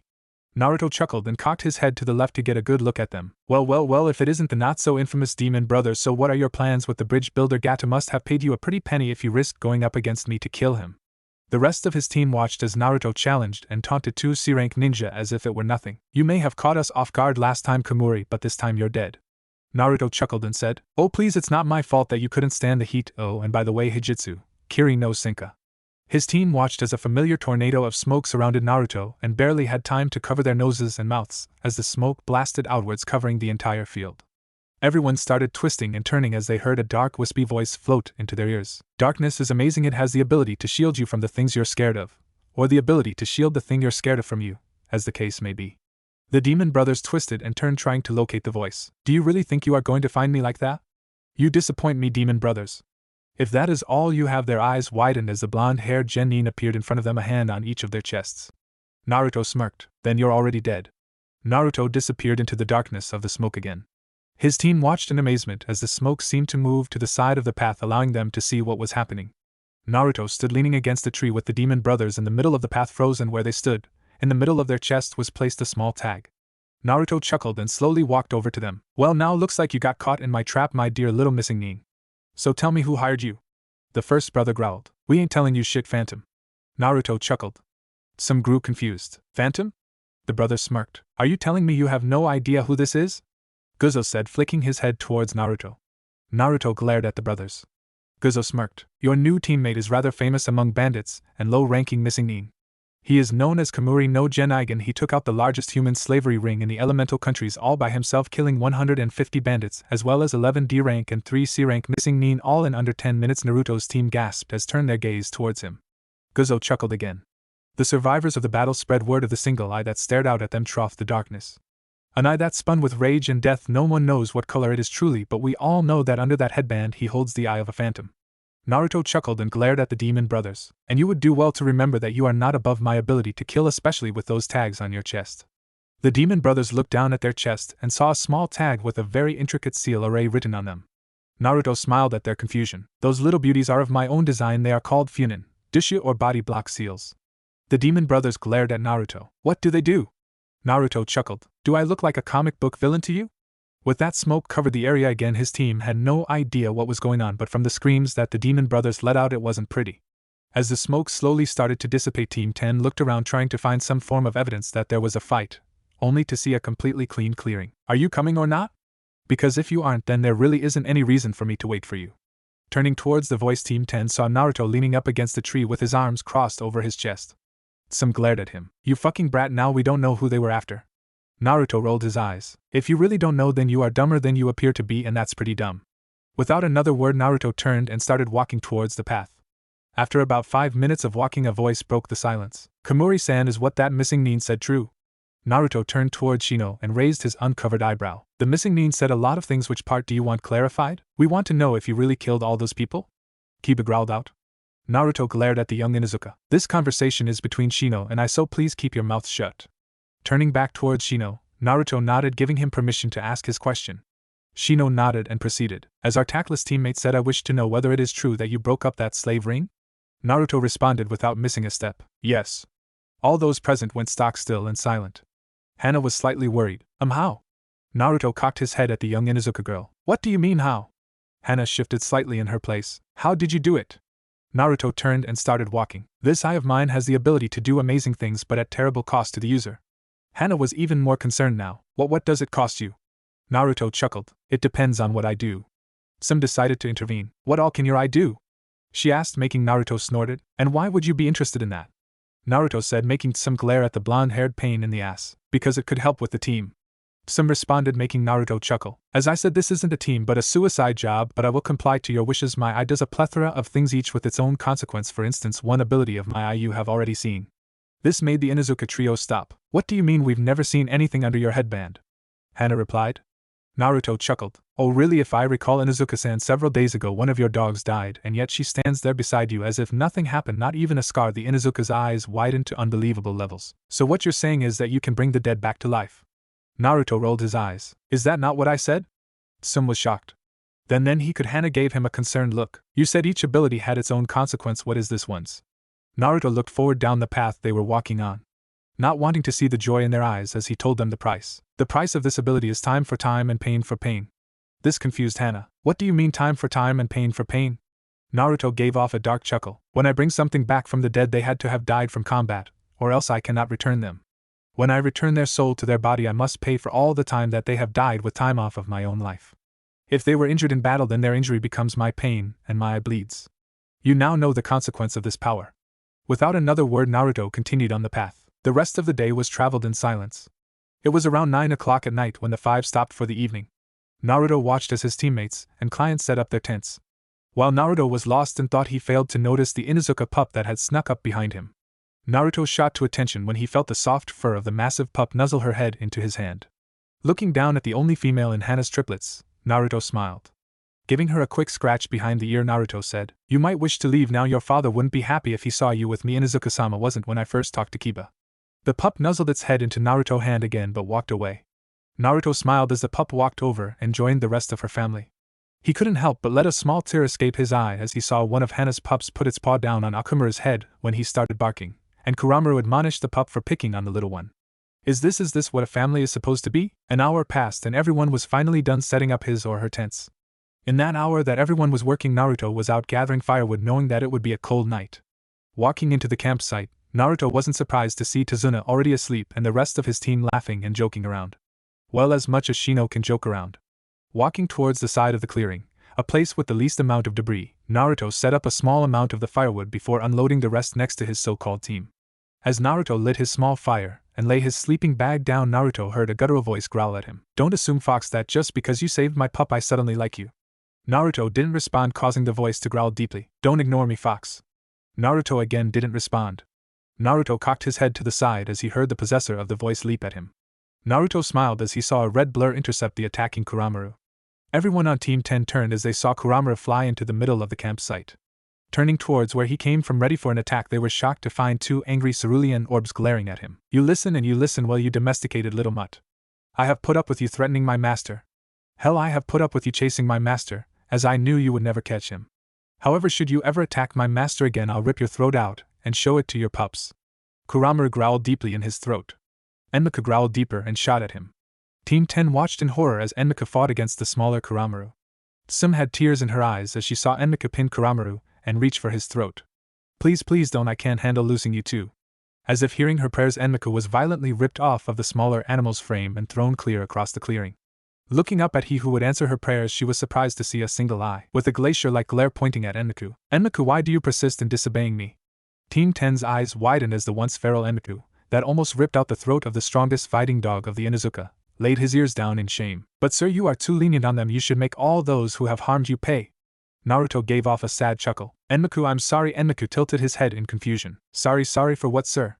Naruto gave a sad smile behind his mask. It seems that my anger at the Inuzukas has worn off on you. It seems I am no better than the fools of the village. Enmu, the reason I never retaliated on the Inuzuka or any of the others is because of you. Enmu looked down in confusion. Me, sir? Naruto smiled. Yes, I did not want you to grow up the way I did. I had always hoped that you would have talked with the mutts at the Inuzuka compound. I hoped that you would learn from them how to use your chakra, not from me. And finally, I hoped you were smart enough to leave me before you were hated as well. Enmu glared at Naruto. But sir, they hurt you. How could I ever want their help? Naruto gave the large fox a sad smile. Enmu, I think you are too hard on those that have done you no wrong. Enmu growled. And I think you should have let me put an end to filthy mongrel before he pulls something again. Naruto glared at the fox. Enmu, I have no problem voicing my dislike of the Inuzuka, however I will not allow you to kill someone over something that doesn't even affect you. This statement made Enmu's eyes widen in shock. The fox bowed his head in shame and disappeared into the darkness of the woods. Naruto looked back at Team 10 to see them all of the Inuzuka fussing over a few scratches that were on Kuramaru. Naruto sighed, knowing he won't be able to sleep in the campsite that night. Walking over to his little corner, Naruto rolled up his sleeping bag and doused the small fire. Shino watched all of this with interest but never said a word as the blonde-hair smoke user trekked out of sight. Shino turned towards the rest of his team and couldn't help but think how right Naruto's description of this team really was. After 15 minutes of fussing over Kuramaru, everyone seemed to calm down and took their seats around the campfire. Sim gave a confused look at the fire. Who went and got the firewood? Shino inwardly sighed. Kamuri-san did while we were setting up our tents. Hana looked around the clearing. Where is the little brat anyway? Shino, knowing who she was talking about, again responded. He left after he saw you all worrying over Kuramaru-san. For he felt as if he was not wanted here. This surprised everyone. Wow, to break down his camp that fast, I gotta say, boy's pretty good at setting up a tent. Shino gave out at him. It didn't look to me like he even possessed a tent. Some snorted. Little punk probably forgot it. Shino shook his head. I don't think so, Tsum-san. Sim glared at the bug user for saying she's wrong. Oh really, then what do you think, brat? Shino pushed his glasses back up his nose and said, I don't think Kamuri-san possesses any camping supplies, nor has he ever, if I am correct. Hana raised an eyebrow at this. Oh, and what makes you say that? Shino sighed again. 1. While we were setting up tents, he left to collect firewood knowing it would be cold, even though the forecast said it would be a warm night. 2. When we left Konohana, he didn't seem to have any backpack. At the time I assumed that he sealed his equipment, but now I think otherwise. And finally, when I watched him leave, I noticed that the sleeping bag he was using looks like it was caught in a shredder, and it hardly had any insulation left. This left the Inuzuka trio to think in order from oldest to youngest. How did I miss that? Why didn't he say anything? Why doesn't he have any camping equipment? Surely his parents can't be that poor. Hana stood from her seat and started walking towards the woods. Sim turned towards her daughter. And where are you going? Hana stopped and cocked her head to the side. I'm going to find him. Sim glared a little at her daughter. Leave him be. If he wants to go off and pout, then let him. Hana glared angrily at her mother. He didn't leave to pout, he left because he thinks we hate him. Sim glared hard at her daughter. No, I forbid you from going after him. Hana's eyes widened. My mother's never actually forbade me from doing something before returning her glare. Hana growled. I don't care, I'm going after him. Sim's glare intensified. Hana, if you dare go after that boy, then you can expect not to come home. Hana stopped as all those present's eyes widened. What? Sim glared at her daughter. You heard me. If you walk out of this clearing before I give you permission, you will not be allowed back in my house. That brought Hana to her knees. Hana looked into her mother's eyes and saw how serious she was. Hana dropped her head and sat back down by the fire, head dropped, not making eye contact with anyone. Shino watched this display with as much rage as an Aburame can feel. He couldn't help but see how truthful his father was being. Flashback. Shino walked into his father's office after his first official team meeting. Shino stood quietly on the opposite side of the desk waiting for his father to acknowledge him. Shibi looked up from his paperwork and asked, Who are they? Shino nodded. My teammates are Rookie Genin Inuzuka Kiba and Special Genin Komori Naruto. My senseis are Inuzuka Hana and Inuzuka Tsum. Shibi shook his head slightly. Shino took that as his symbol to leave. As Shino opened the door, he heard his father's voice break through the silence of the room. Shino. The younger Aburame turned his head. That boy Komori, look out for him. Shino raised an eyebrow. Why? Shibi gave a small sigh. Because no one else will. Flashback and . And now, seeing the way the Inuzukas were treating him, he understood. Standing from his seat, Shino made his way towards the forest. And where do you think you're going? Shino didn't even turn around. I am going to find my teammate, as it seems I am the only one he has. Without another word, Shino broke the tree line and disappeared into the forest. Hana stood from her seat silently at his words and made her way into her tent. Hana laid down in her sleeping bag and finally allowed the tears she was holding to fall. Shino followed his bugs to where Naruto was and was surprised to see him standing there as if he was waiting for them. Naruto smiled as he saw Shino walk calmly into the clearing. Hello Shino, I figured you would be the one to come and find me. Shino raised an eyebrow. Naruto chuckled. Please Shino, as I said, you are the only one that would even try to work with me, but you can't until now. Shino's eyes widened as he heard those words. Naruto smiled as he reached behind his neck and plucked the small beetle Shino had planted there, from his skin. Holding the beetle out in front of him, Shino's eyes widened. Instead of the usual purple and black beetles that inhabited Shino's body, this beetle was pure black, but still attracted the male Kuchika bugs. Naruto chuckled and let the small insect fly back into Shino's body. I did the same thing I did with Enmu to one of your bugs. She's a female, so by the time we return to Konohana you should have enough to use jutsu and actually fight alongside me. Shino stood in amazement as the small black beetle crawled back under his skin. Shino looked back up at Naruto. I was not the first one to try and come looking for you. Naruto's single visible eyebrow rose. Oh really? Shino gave a swift nod. Yes, Hana-san was the first to try and come after you, but her mother stopped her rather harshly. Naruto gave out a sigh. It seems that I may have been too harsh on some of the Inuzuka, or maybe just Hana-san. Naruto looked at Shino and smiled. Thank you for telling me this Shino, now I have some things to think about. Shino nodded, dropped a sleeping bag at the edge of the clearing and disappeared back into the forest. The next morning came swiftly to some, but all arose as the sun peeked through the trees of the early morning. The Inuzuka trio, Shino, and Tazuna packed up camp and looked around the clearing. Some growled, whatever, let's go people, we can't wait around on the little brat. The team all turned and started following Tsum, although Hana reacted a little late. About 5 miles up the road they were met with a horrible sight. There were bandits dressed in all black walking by large cages on wheels. Inside the cages, however, is what was so horrifying. Inside the cages were women of all ages. One of the men walked up to one of the cages and chuckled. Oh, I'm going to have fun with you. You dirty little who. His voice, however, was cut off as a chuckle echoed throughout the clearing. If I were you, I wouldn't finish that sentence, shit stain. All of the men turned trying to locate the voice when suddenly the area exploded into a cloud of smoke. All of the bandits started to get worried now, with those whose hearts are as black as pitch. You'll find your body in a ditch. I mean no harm, I wish you well, for soon you'll find yourself in hell. As the last word was said, a single solid blue eye shone out through the darkness and glared at those who have wronged the innocent. As they looked into that eye, a vision of death shone before them. They watched as their blood drained from their bodies and as the Shinigami came and took their souls. Finally gaining enough courage, one of the bandits was able to stutter out. It's the Phantom. Get high. The single blue eye moved around the darkness faster than anything the bandits have ever seen. Team 10 stood by watching in horror as the mist cleared to show the bandits' bodies torn apart and shredded. Naruto, who was suspiciously clean of blood, walked over to the cages and broke the locks, holding them together. Naruto turned after he broke all of the locks and made his way off into the woods. Only to be stopped by a frantic voice. Mommy? Mommy, wake up, we're free, mommy, we can go home, mommy, please wake up, please. Naruto looked over his shoulder to see a girl around the age of 5 shaking a woman. Looking over the cuts on her body, Naruto could tell that she dies from the cut that went up her right forearm. Sighing, Naruto walked over to the girl and set his hand on her shoulder. Giving her a slight smile, Naruto asked, Hey, do you think I could try waking her up? It seems she's kinda out of it. The little girl looked down in the ground. You're not going to hurt her like the mean men did, are you? Naruto shook his head, causing the young girl to smile brightly at him. Walking over to the fallen woman, the little girl gasped in surprise as she saw his pure blue eye turn green with a blue middle. Naruto focused chakra into his eye. Naruto gave a small smile as he felt the blood drip down his face. The little girl squealed as she saw her mother's eyes open. Knowing that she has returned, Naruto cut his chakra flow and turned to walk away. Naruto was stopped, however, when he felt a small tug on his pants leg. Looking down, he saw the same little girl from earlier. Thank you for waking my mommy up. Naruto smiled down at the little girl. Don't thank me for this, I have done nothing extraordinary. With that, Naruto rubbed the little girl's head and walked back over to his team. Naruto raised an eyebrow at the looks his team was giving him. Deciding not to ask, Naruto walked past his team and continued on the path. Naruto was stopped again, this time by a hand grabbing his shoulder and spinning him around. As Naruto spun, he drew the hidden kunai from within his sleeve. As he raised the kunai into an attacking position, he was met with the 2 brown eyes filled with concern and confusion. Naruto's eyebrow raised in confusion at the sight of the looks the Inuzukas were giving him. Can I help you? Naruto asked, making Hana look at the blood that poured from his covered eye with concern. Why?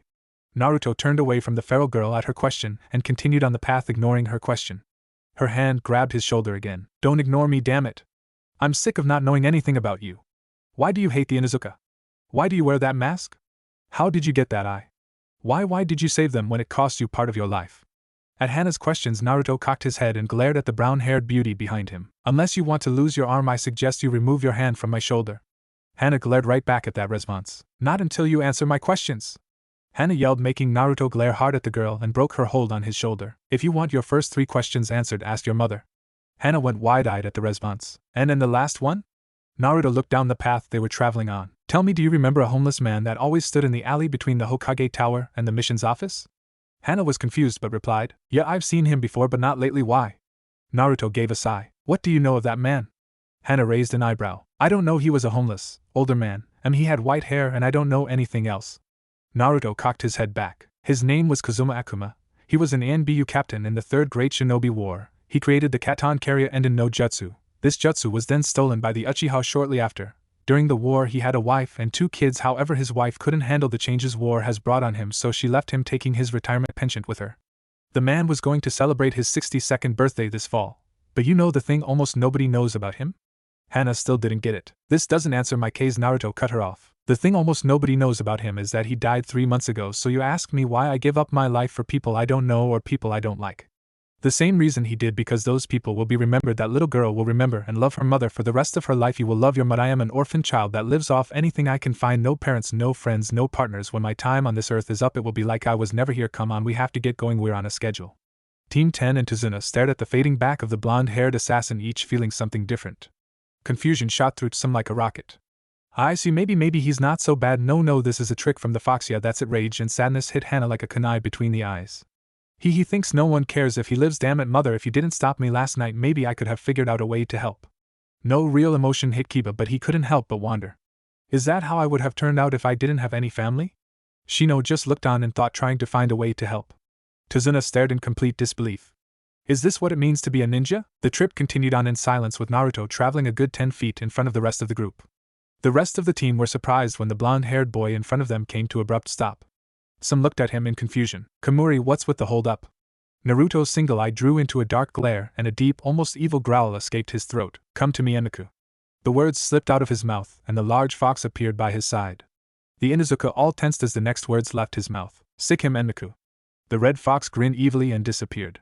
When Enmu was out of the clearing, the sound of slicing wind entered it. Naruto smirked behind his mask.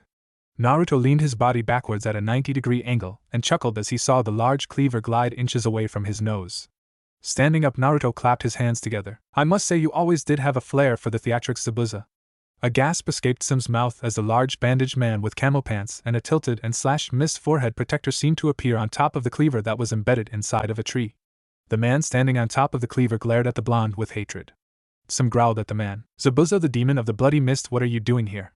The bandaged man turned his glare towards Sim and gave an unimpressed look. Well, if it isn't the Konoha Ryukin no Makai, Hound of Hell. Oh, and you even brought the Cerberus, still not worth my time, Sim growled. Come on, Kuramaru Gutsuga. Zabuza rolled his eyes as he saw the clan tactic. Naruto watched on, knowing exactly what was going to happen. As the spinning tornado of teeth and claws drew within inches of Zabuza, he jumped. Naruto shook his head as he saw the bandage-covered man axe kick the elder Inuzuka into the ground. Hana watched as the demon kicked her mother to the ground as if she was nothing. I'll fucking kill you for that. Sanhitsuno's Cerberus. 3 heads of Cerberus. Naruto's eye widened at the technique as he watched the chakra from her 3 dogs takes the shape of a massive 3-headed hell beast and rush at Zabuza. Looking over at the extremely calm Zabuza, he couldn't help but sigh. Damn, he's good. Hana couldn't help but stare in amazement as she saw the giant water dragon rise from the lake behind Zabuza and tear through her Cerberus. Naruto watched, as while Hana was preoccupied with handling the water dragon with her 3 dogs, Zabuza appeared behind her and knocked her out. Now, while Zabuza didn't have a problem with killing people, he would hate to lose a good challenge. Zabuza turned and attacked the bridge builder. Kiba, Shino, and Tazuna all watched in horror as the giant cleaver started coming down on them. Tazuna closed his eyes, not wanting to see his death. Clank! Tazuna's eyes shot open at that noise to see the blonde-haired ninja standing in front of him, arms crossed with 2 strange blades in his hands. Attached to each of his hands was what looked like a pair of brass knuckles with a spear tip coming out the front of the knuckles, as well as 3 blades that trailed down his forearms. 1 blade ran down the outside, 1 ran down the inside, and the final blade ran down the top portion of his forearm. Naruto smirked at Zabuza. Well, now isn't this a familiar situation, Zabuza? Zabuza growled. I warned you, brat, that should we ever cross paths again you would taste my blade. Naruto flipped himself to the side, bringing Zabuza's blade with it, and right into the ground. Naruto chuckled at Demon of the Mist, but on the inside he was nervous. If I recall, our last encounter left you with no pants or eyebrows, so tell me, why would this one be any different? Zabuza chuckled darkly. Because I see you got a new sensei, And I can tell just by that little skirmish with her she can't keep up with me, nor does she know a blade from the pummel, so you tell me, boy, what makes you think you can really do anything to me? Naruto smirked. Because this time we fight on my terms. Zabuza started coughing as smoke and ash entered his lungs. Still coughing, Zabuza tried to focus his senses into the darkness like he does with his mist. A deep chuckling broke him from his efforts. Do you really think I would forget who I'm facing, Zabuza? I know what your specialty is. Once your trick is found out, however, it's easy to fight you. Zabuza's eyes flew open as he felt a blade cut into his right forearm. Looking into the darkness, Zabuza was met with a single swirling solid blue eye staring out at him through the smoke. It seems that this time, Zabuza, you'll have to fight with a sense you haven't used in years, your eyes. Zabuza tried again to extend his hearing as much as he could. The only thing that reached his ears was another chuckle. You just don't get it, do you, Zabuza? In this smoke I am king. I don't have footsteps if I don't want them. I have no smell if I wish it. In this smoke I don't even have a heartbeat. The only way you even have a hope of beating me is to open your eyes and look into mine. But tell me, Zabuza, can you do it? Can you look into my eyes and see your worst fears? Tell me, Zabuza, are you scared to look into the eyes of your phantoms? The chuckle got darker as Naruto noticed that Zabuza never opened his eyes. So much for the vicious demon, what a waste. Zabuza's eyes snapped open in anger. Zabuza realized his mistake a little too late, as he saw the swirling yellow eye with a blue center. I win again, Zabuza. Those were the last words he heard before his whole world went blank. Naruto chuckled as he saw the larger man fell from his spot on his sword. Naruto turned towards Team 10 and smiled behind his mask. Well, we might as well get these TWHH. Team 10 stared in fright as Naruto screamed and clutched his now bleeding spinning eye. Naruto could feel it, the hatred they felt for him. It felt like 1,000 Saban needles pushing their way into his heart. He could feel it. The anguish they held at the loss of their loved ones. The loved ones that died at the paws of the horrid beast he held. He felt sadness at not being able to stop the fools from harming the small child turned assassin under his care. He could feel the loss of a friendship, of a sensei, of a family. That's all Naruto could take before his whole world went black. He could feel them, the steel-like claws, as they dug into his skin. He felt the teeth tore at him like a bad piece of meat. Naruto's single blue eye snapped open. Seeing the unfamiliar wooden ceiling, Naruto started scanning his body and his surroundings. 5 beings were inside the room, 1 located across the room, 3 in a cluster located about 5 feet to his right, and the final being was within an inch of his right hand. Taking a quick look to his right, he was surprised to see a sleeping Inuzuka Hana with her head not even an inch away from his hand. Sitting up, Naruto looked around at the other figures inside the room. As he figured after he saw Hana, the 3 clustered together to his right were her triplets. As Naruto turned his eyes towards the last figure in the room, his eyes drew into a glare. What the hell do you want? You are definitely the last thing I want to see in the morning. The figure growled at him. Do you honestly think I would allow my daughter in the same room with you by herself? She may not know what you are, Fox, but you can't fool me. I know exactly what you are. Naruto's eyes turned frigid as those words left her mouth. Let's get one thing straight, you don't know shit about me, got it? And as of right now, the only reason you are even alive right now is because of me, so I suggest you shut the fuck up, take your daughter, and get the hell out of the room. Some growled. What do you mean the only reason I'm alive? I could have beaten Zabuza. Naruto chuckled. You are such a stupid bitch. Did you really think I wouldn't recognize you? Did you really think the Hokage didn't know that you were the one who attacked me? By law you were to be given a public execution, and your clan shamed. Some snorted. The Hokage wouldn't risk losing an entire clan just because I attacked you, brat. Naruto chuckled. He would when you took the eye of his surrogate grandson, and you seem to forget something, you stupid bitch. Your clan is easily replaceable, isn't that right, Enmu? The red and white fox phased into the room and smirked. That is correct, sir. Sum's eyes widened at those words. So tell me, you stupid bitch, do you really think that the Hokage wouldn't risk losing your clan when he can replace it with one that has my powers? Some growled. Unlike you, brat, my clan actually has a bloodline limit, and we use our Nikin to coincide with that limit, so tell me, brat, what can your children offer that mine can't? Naruto smirked and tapped at his forehead protector. Sum's eyes widened. It seems you've figured it out. That's right, because of the way it came about, my eye is now a bloodline limit. Naruto glared at the feral women again. So remember that next time you think you know me, bitch, because you know nothing. With that, Naruto flipped out of bed, waking up Hana in the process. Kamuri-san, you're finally awake. What happened? What did you do to Zabuza? Why did you start screaming? Your eye was bleeding. You didn't give up more of your life, did you? Are you still hurting? I'm rambling, aren't I? Naruto chuckled. Okay, in order. I beat Zabuza with a different power from my eye. I started to scream and my eye bled because of the consequence of the power. No, I didn't have to give up any more of my life. And yes, you are. Hana blushed slightly and couldn't help but feel happy on the inside. He's actually answering my questions. Maybe he's starting to come around. What were the consequences and what does the power do? Naruto chuckled and rolled his eyes, in reverse order this time. The power is that I can bring forth a certain emotion that others have felt for you and make you feel it. However, in return I have to pull those same feelings from inside myself. Hana was confused. What can drawing another person's emotions do to you? Naruto chuckled. Imagine, if you will, that you felt the loss of the family of every person you've ever killed. You felt their hatred directed towards you, and finally you felt their sadness.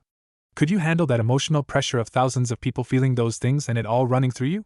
No, of course you couldn't. The mind and body wasn't built for that, so to handle the pressure your body goes into shock until your mind can sort them out. Hana gasped as she realized what exactly that meant. That means Naruto opened the door and chuckled. Yep, I felt it all, the sadness, the rage, the loss, it was all there and directed at me. I'm hungry, I'll be back later. Hana watched as the blonde-haired assassin left the room.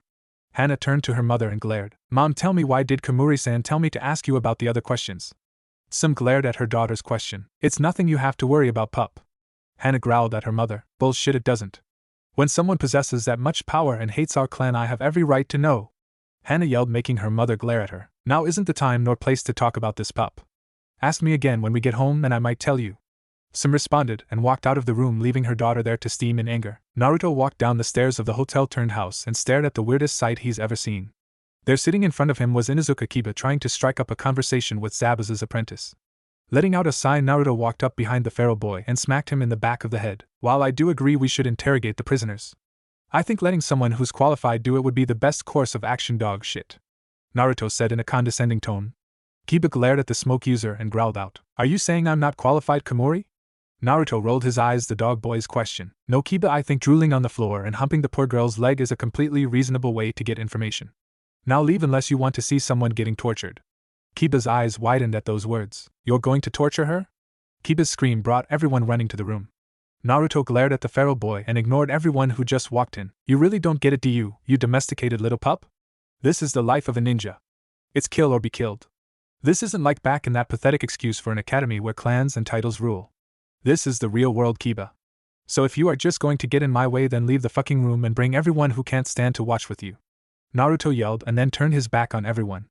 Everyone in the room let out a small gasp as they saw Kiba jump at the back of the blonde-haired smoke user, kunai in hand. Tsum's jaw clenched when she saw Naruto spin and plant her son face first into the ground with his arm in a wrist lock, his own kunai to his throat. Go figure. You're just like the rest of your family, Kiba.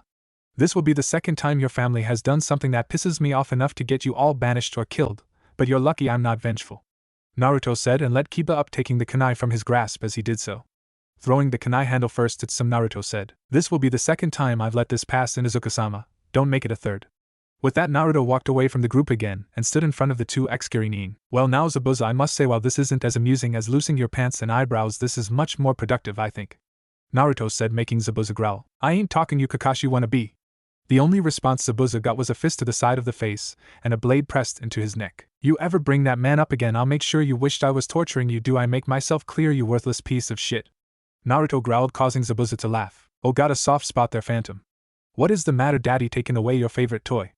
Naruto glare dropped into a sinister smirk at Zabuza's words. Oh no, Zabuza, you see, while I don't have a father, I always did wonder how much a parent could take before of their child being tortured before they themselves crack.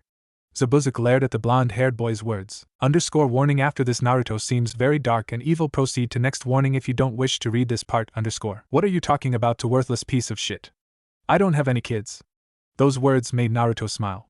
Naruto walked over to the young girl that was tied to the chair about 10 feet away. Naruto slowly ran his finger down and across the curve of her jaw.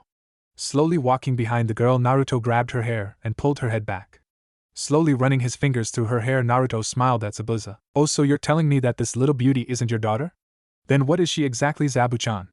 Naruto asked, still running his fingers through the girl's hair, making the girl cringe, and Zabuza grit his teeth. Haku is nothing but a tool.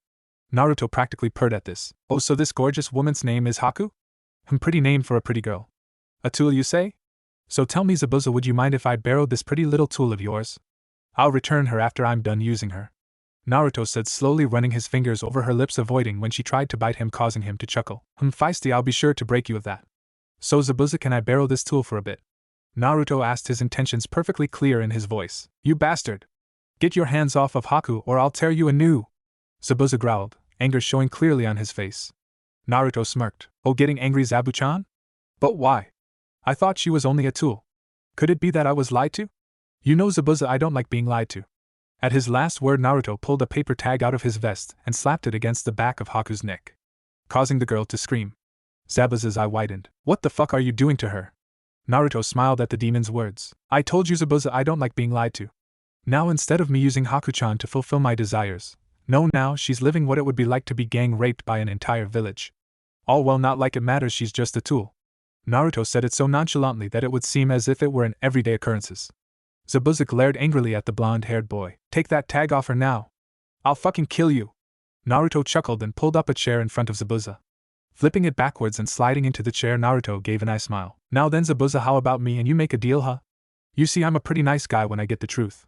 How about this, you tell me where Gato is hiding and I'll pull that tag off of little Haku-chan, and then I'll drop you off anywhere you want, and we'll continue on our merry little way. Naruto said, all the while holding his eye smile. Or how about when I get out of these bindings I rip your head off and keep it as a souvenir of our time together? How about that, phantom? Zabuza yelled and spat in the floor at Naruto's feet. Naruto sighed. You know, I really didn't want to do this, but Naruto reached into his vest and pulled out another tag. Tell me, Zabuza, do you want to know what this tag does? Seeing Zabuza never drop his glare, Naruto chuckled. Of course you do. You see, Zabuchan, that tag that is on your apprentice is a two-part tag.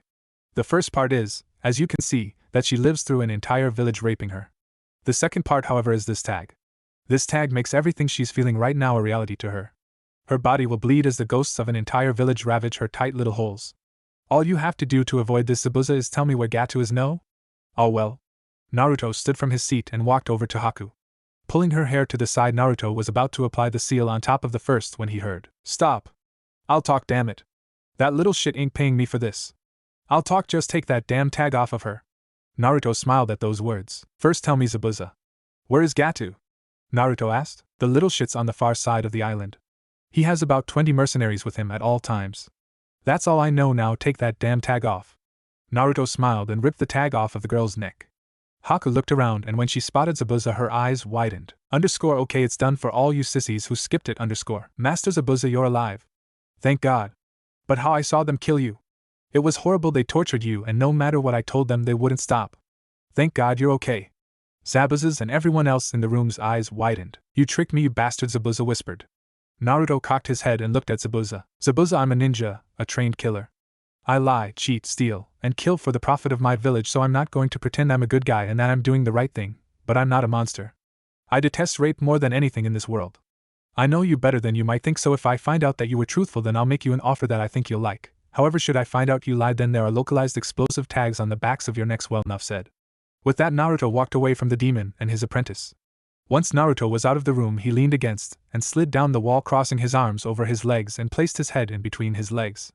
Damn it, my first mission with my team and I have to torture someone, shit, I'm so screwed when I get back, I hate doing that. Someone placing a bottle of water down next to him cut Naruto's mental rant short. Looking up, Naruto saw Shino leaning against the wall beside him. Well, that was interesting. So what are you going to do with that information, and how did you know that Gato was behind it? Shino asked in his typically calm voice, making Naruto chuckle. Yeah, really wish I didn't have to do that. And about the information, well, guess I'm going to go and kill Gato, maybe try and get his bank account numbers for this village and its people. Shino raised an eyebrow at the blonde's words. Okay, so when do we leave? Naruto leaned his head back against the wall and sighed. There is no we, Shino. I'm leaving to take care of this little problem in the morning, but you and the others are staying here. Naruto said, making Shino's eyebrows shoot into his hairline. Oh? I get the others, seeing as they seem to wish you were dead, but I thought we were going to be teammates, Kamuri-san. Naruto chuckled at Shino's question. You're right, we are, Shino, however there are two reasons I can't allow you to go with me tomorrow. One is because your insects haven't procreated enough for your jutsu to be useful with me, and two is because of something I was asked to do while we were still in the village. His words made Shino give a curious look to the blonde-haired boy. What were asked to do, Kamuri-san? Shino asked, making Naruto smile. You see, on my way from the Hokage tower, _flashback_. Naruto just walked away from the tower, and was on his way to his apartment through an alleyway when a presence stopped him. Crouching low in an attack position, Naruto looked around. I know you are there, so come out. I don't have time to play this game, Naruto said, drawing a light chuckle and feminine voice from the shadows. You are as good if not better than my husband, described Uzumaki-kun. Naruto whirled around only to be greeted with a white high-collared trench coat and a pair of sunglasses, giving a sign. Naruto stood and relaxed. It's Kamuri, actually, Aburame-sama. Naruto said, drawing a light chuckle from the long-haired Aburame. Of course it is, Naruto-kun, my apologies, replied the usually silent woman. Aburame-sama, not to rush, but I have a mission, so why is it that you stopped me? Naruto asked, making the girl smile under her collar. Actually, that mission is what I have come to talk to you about.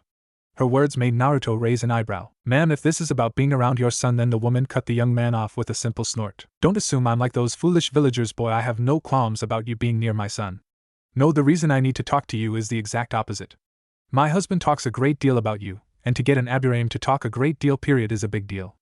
I know of your name outside these walls, my boy, even if others don't. Naruto snorted, cutting her off. I'm sorry, but I have no idea what you mean, Abura. Kamuri no Genaigen?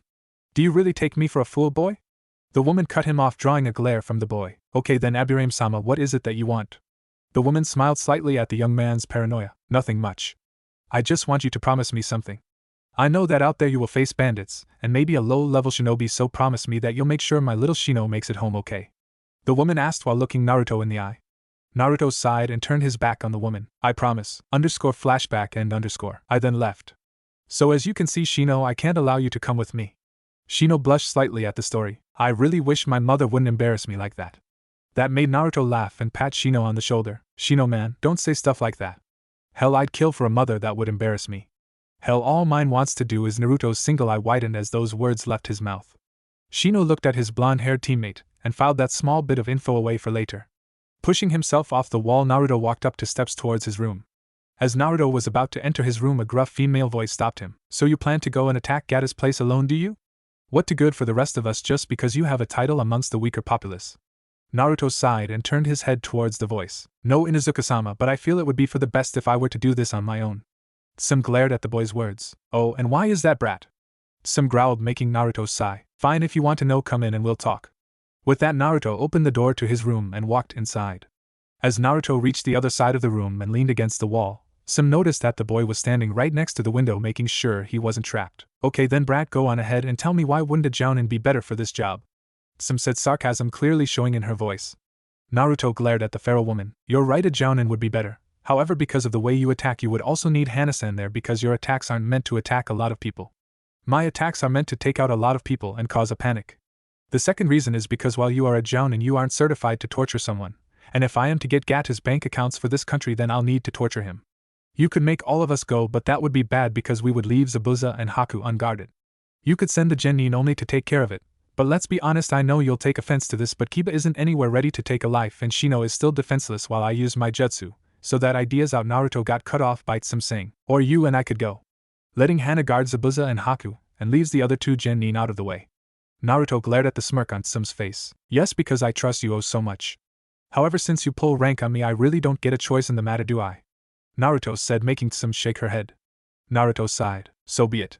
Fine, I'm leaving in the morning. If you are coming with me, then be out front at dawn. If you aren't, then I'm leaving without you. Tsum glared at the boy's response but complied.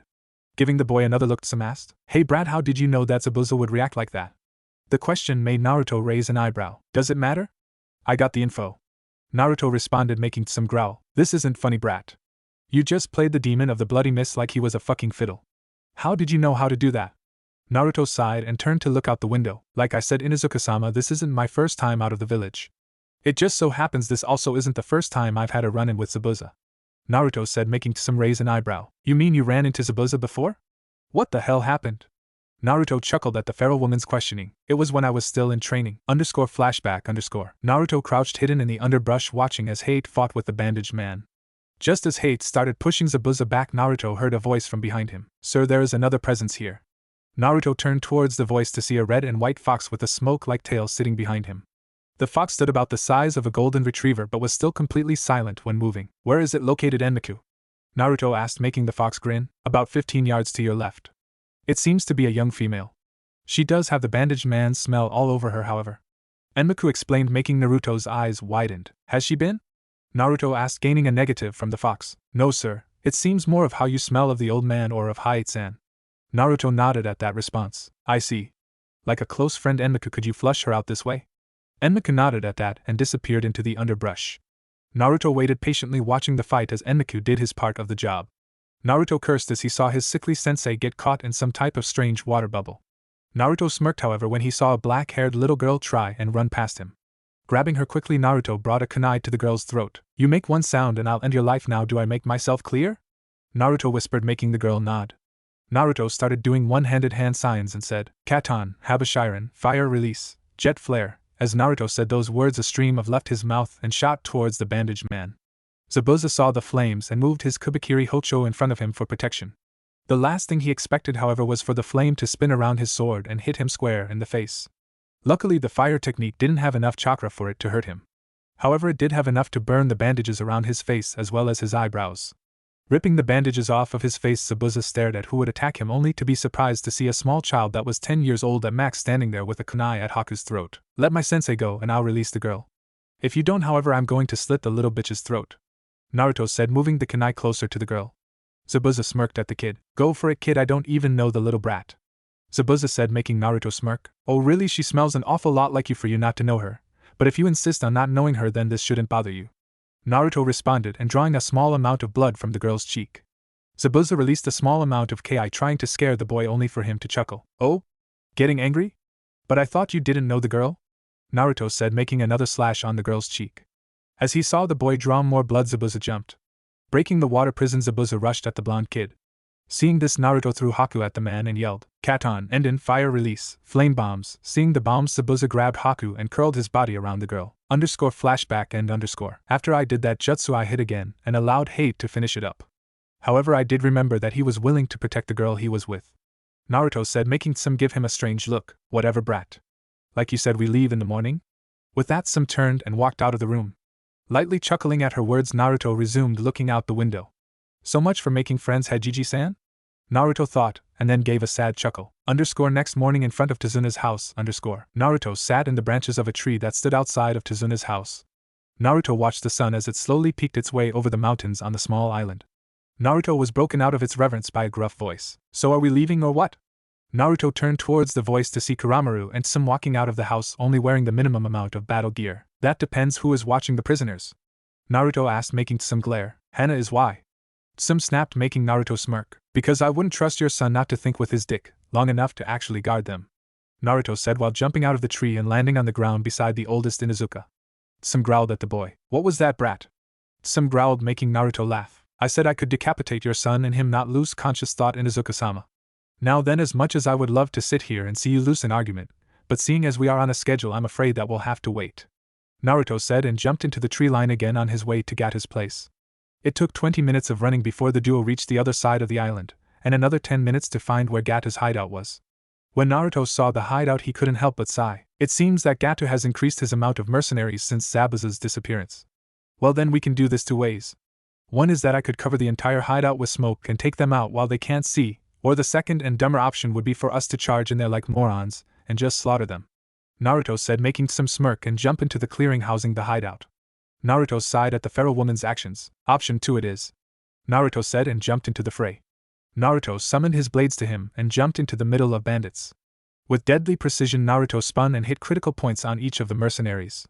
Looking over towards Some, Naruto sighed as he saw the smile on the woman's face. Shaking his head, Naruto started hand seals. We don't have time for this shit. Hijitsu, Kyuhitsu no Ryu, secret technique, 9-headed dragon, Naruto said. Some smiled as she kicked off of another mercenary. As she turned to attack another, she gasped as she saw a sword coming towards her, too fast to dodge. And Kuramaru's busy. Shit, this is going to hurt. Just as she thought that, a black streak seemed to shoot in front of her and take out the man with the sword. Turning towards the source, Some's eyes widened when she saw Naruto doing some strange type of dance while 9 dragons made of pure smoke flew around, taking out all the mercenaries that surrounded the estate. Once Naruto felt that there wasn't a threat anymore, Naruto spun and brought his hands together, pointing towards the wall of the estate. Some watched as all the dragons changed directions and all headed towards the wall that Naruto pointed towards. Some was even more surprised to see the hole that the dragons left behind and the fire that flared up behind them. Inuzuka, we don't have time to play around if we want this thing to go smoothly and escape before the fire reaches Gato. Let's go. Now, Naruto said, and ran into the hole he created, Some hot on his heels. Naruto and Some fought their way through the mansion, taking out all of the mercenaries that they came across. Seeing as Zabuza didn't know where Gato was actually located, they had to throw open every door they had come across. As Naruto threw open the next door, all motion seemed to stop. Inside the room were about 20 women, their cloths ripped and faces messy. Naruto took a small sniff and growled, Inuzuka-sama, get those women and get out of here now.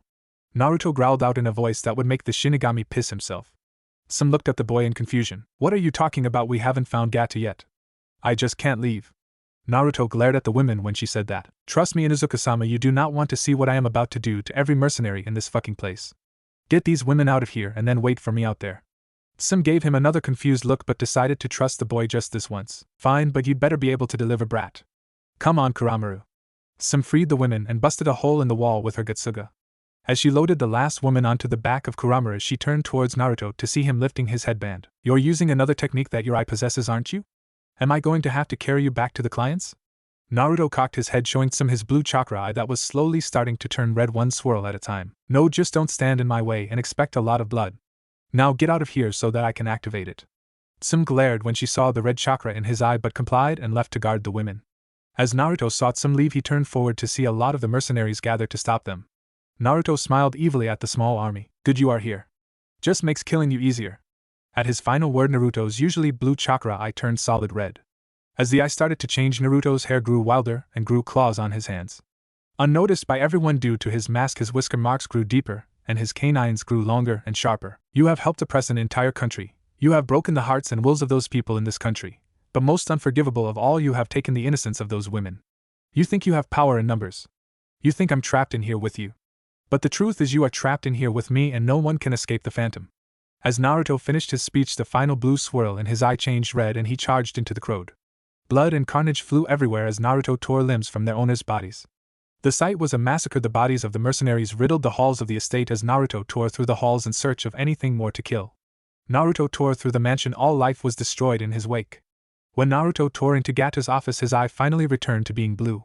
Lowering his headband, Naruto glared at the fat man cowering behind his desk. Naruto walked over and pulled the fat man out by his throat and slammed him on top of his desk. Now then, you fat sack of shit.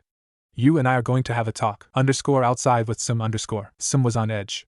It had been 30 minutes and everything was quiet. Damn it, I may not like the bastard, but Sarutobi will fucking kill me if I come back without him. Tsum said while pacing back and forth. I'll keep that in mind, Inuzuka-sama. Tsum whipped around towards the voice to see a blood-covered Naruto with a scroll in his hands. Tsum glared at the blonde-haired boy. You look like shit, brat. What happened? Tsum said, making Naruto glare at her. Not mine, and I've got everything the little shit owned, including his head. Naruto said, and then turned towards the girls that they found in Gato's estate. Tell me, are you all civilians of this country? Seeing the girls nod, Naruto sighed. I'm so glad I showed no mercy on that bastard. Okay ladies, we're going to a village on the other side of the island, so while we are traveling, if you know the way back to your home and family, then Inuzuka-sama will send a clone to escort you back to them. The girls nodded, but one asked, well, will you be sending a clone to escort us to? Naruto looked towards the girl and responded, I would, but I don't think you all would feel comfortable around men yet, so I was actually going to travel a little ahead of you all so as to avoid trouble. Seeing the women nod at that, Naruto turned towards Tsum and said, like I said, I'll travel ahead of you all to avoid trouble. I'll see you back at the client's house, Inuzuka-sama. It took the duo 4 times as long to get back to Tazuna's house. As they approached the house, Tsum couldn't help but sigh and palm her face as a yell of "Get the hell away from the prisoner, Kiba," reached her ears. Naruto chuckled as he heard the yell. As I said, Inuzuka-sama, I could decapitate your son and he wouldn't lose conscious thought. Naruto ducked the kunai the feral woman threw at him, and chuckled. Walking inside, Naruto almost fell down laughing. There in the living room were Hana and Kiba head to head growling at each other. Shino stood off to the side leaning against a wall. Zabuza was in a corner trying to what looked to be hiding, and Haku was giggling at the entire situation. Tazuna and his family were smart enough to avoid this situation. Tazuna, get your old drunk ass in here. Naruto yelled into the house only to receive a small smack to the back of the head. Tazuna and his family came running into the living room only to be greeted with the sight of a bloody Naruto getting glared at by Tsum. Inari looked at all the blood covering Naruto and yelled, see, there is no beating Gato, you all should quit before you all die. Naruto walked up and smacked the boy in the head, causing him to face plant into the ground. Wrong again, brat. Gato's dead. I have his head if you want to see it, Naruto said, making Inari go wide-eyed and yelled, no, you're lying. Naruto looked at the small boy and unrolled the scroll that was in his hand. Pushing some chakra into the first seal, Naruto watched as all of the civilians turned green at the sight of Gato's decapitated head. Naruto chuckled and put Gato's head back into the scroll. As I said, Gato's dead. Tazuna-san, I put 90% of Gato's fortune in one bank account. This bank account is now this country's treasury. I'm leaving you in charge of it. Should I find out that you mistreat this privilege, then I'll be back to take your head. Do I make myself clear? Tazuna nodded his head at Naruto's threat and hugged the slip of paper that held the account number on it. Turning towards Zabuza, Naruto, I smiled. Well, Zabuza, looks like you weren't lying and you get to keep your head. Now then for the deal I'd like to make. Naruto dragged the same chair as before in front of Zabuza and held up the scroll he had been holding. In this scroll, Zabuza is 5% of Gato's fortune as well as his head. This is yours as long as you and your apprentice leave my team and I alone. Now this is yours regardless of what you say to my next offer. Zabuza listened to what Naruto said and signaled the boy to continue. Zabuza, as much as you hate admitting it, you have come to feel for Haku as a daughter. That being said, I would like to offer you something that neither you nor her has ever really had a home. I'm offering you a place in Konoha. You will be placed under 2 months of house arrest and then a 3-month probation period, and Haku will not have any of these problems due to not have any official ninja training. Remember Zabuza, the 5% is yours whether you agree or not, so give some thought. Once he was done, Naruto stood up and turned away from Zabuza. Hey Phantom, can you really get us into the leaf? Naruto cocked his head back and looked at Zabuza. Yeah, no questions asked? Zabuza smiled at that. Then sign us up, brat. Naruto smirked under his mask. Good to have you, demon. Naruto sat in the branches of a tree next to his team's usual training area. Naruto couldn't help but think back to the mission his team had just finished. Needless to say that without Gato breathing down their necks and Zabuza on their side, the mission went off without a hitch. Naruto smiled as he recalled how hard Kiba tried to get Haku's attention, and how Hana kept embarrassing the poor boy. Naruto chuckled as he remembered Kiba chasing Hana around trying to shut her up. Find something funny, brat? Naruto flicked his eyes towards the voice and tensed when he saw Tsum standing in the training field with Kuramaru at her side. Turning his eyes forward but keeping her in his sights, Naruto said, Nothing, just reminiscing. Tsum raised an eyebrow at those words. Oh, about what, brat? Tsum asked, making Naruto sigh again. It matters not. So tell me, what brings you out here to my territory? Naruto asked while slowly pointing his eyes towards her. Tsum gave a feral smile at that. That eye of yours and something that happened on our mission. So you going to talk, brat, or am I going to have to beat it out of you? Tsum questioned while cracking her knuckles. You know, if I were anybody else in this damned village asking about I would be trying to steal clan secrets. But seeing as it's me, I guess I don't have a choice but to tell my precious sensei. Naruto responded, the anger showing clearly in his voice. Tsum's eyes widened at this. What are you talking about, brat? Don't have a choice but to tell me? Tsum asked, looking confused. Tell me, Inuzuka-sama, have any of the techniques of your family, even the ones you make just to pass on to your children alone, ever been placed in the Hokage's vault? Naruto inquired, making Tsum send him a questioning look. No, of course not. All you have to do is claim that they are lineage techniques and they, by law, can't be placed in the vault. Naruto chuckled at the feral woman's response. Oh? By law you say, Inuzuka-sama? Then tell me, Inuzuka-sama, why is it that I was ordered under penalty of death to hand over my techniques to the village? Does the law not protect me as well, Inuzuka-sama, or am I not a part of your precious leaf village? Naruto finished his rant and then turned his back on the feral woman. Cocking his head back, Naruto showed his single blue eye filled with anger and sadness. If you wish to know anything about my eye and what happened during the mission, then go and talk to Sarutobi-san. That said, Naruto jumped into the tree line, leaving Tsum and Kuramaru in the clearing. Kuramaru, do you think he's lying? Tsum asked the massive animal that stood by her side. To be honest with you, Tsum, I'm not sure anymore. Kuramaru responded as both stared at the place the blonde-haired boy had once occupied. Hokage's tower. Sarutobi sat in his office signing paperwork and sighed. Man, what I wouldn't give for a distraction. Just as the thought passed through Sarutobi's mind, the door to his office came flying off of its hinges. Leaning his head slightly to the left to avoid a stray piece of wood, Sarutobi came face to face to a very pissed-off Inuzuka. Tsum looks like she's going to kill someone. So someone either fucked with her kids or she's confused. Please let it be the first one. Sarutobi thought as the Inuzuka matriarch and her companion came striding into his office. Can I help you, Tsum-san? Sarutobi asked, drawing a glare from the woman. Kamuri Naruto. Tell me all you know about him now. Tsum growled out, causing Sarutobi to drop his head. Now Tsum-san, I'm sure if you asked him yourself you could get your answers.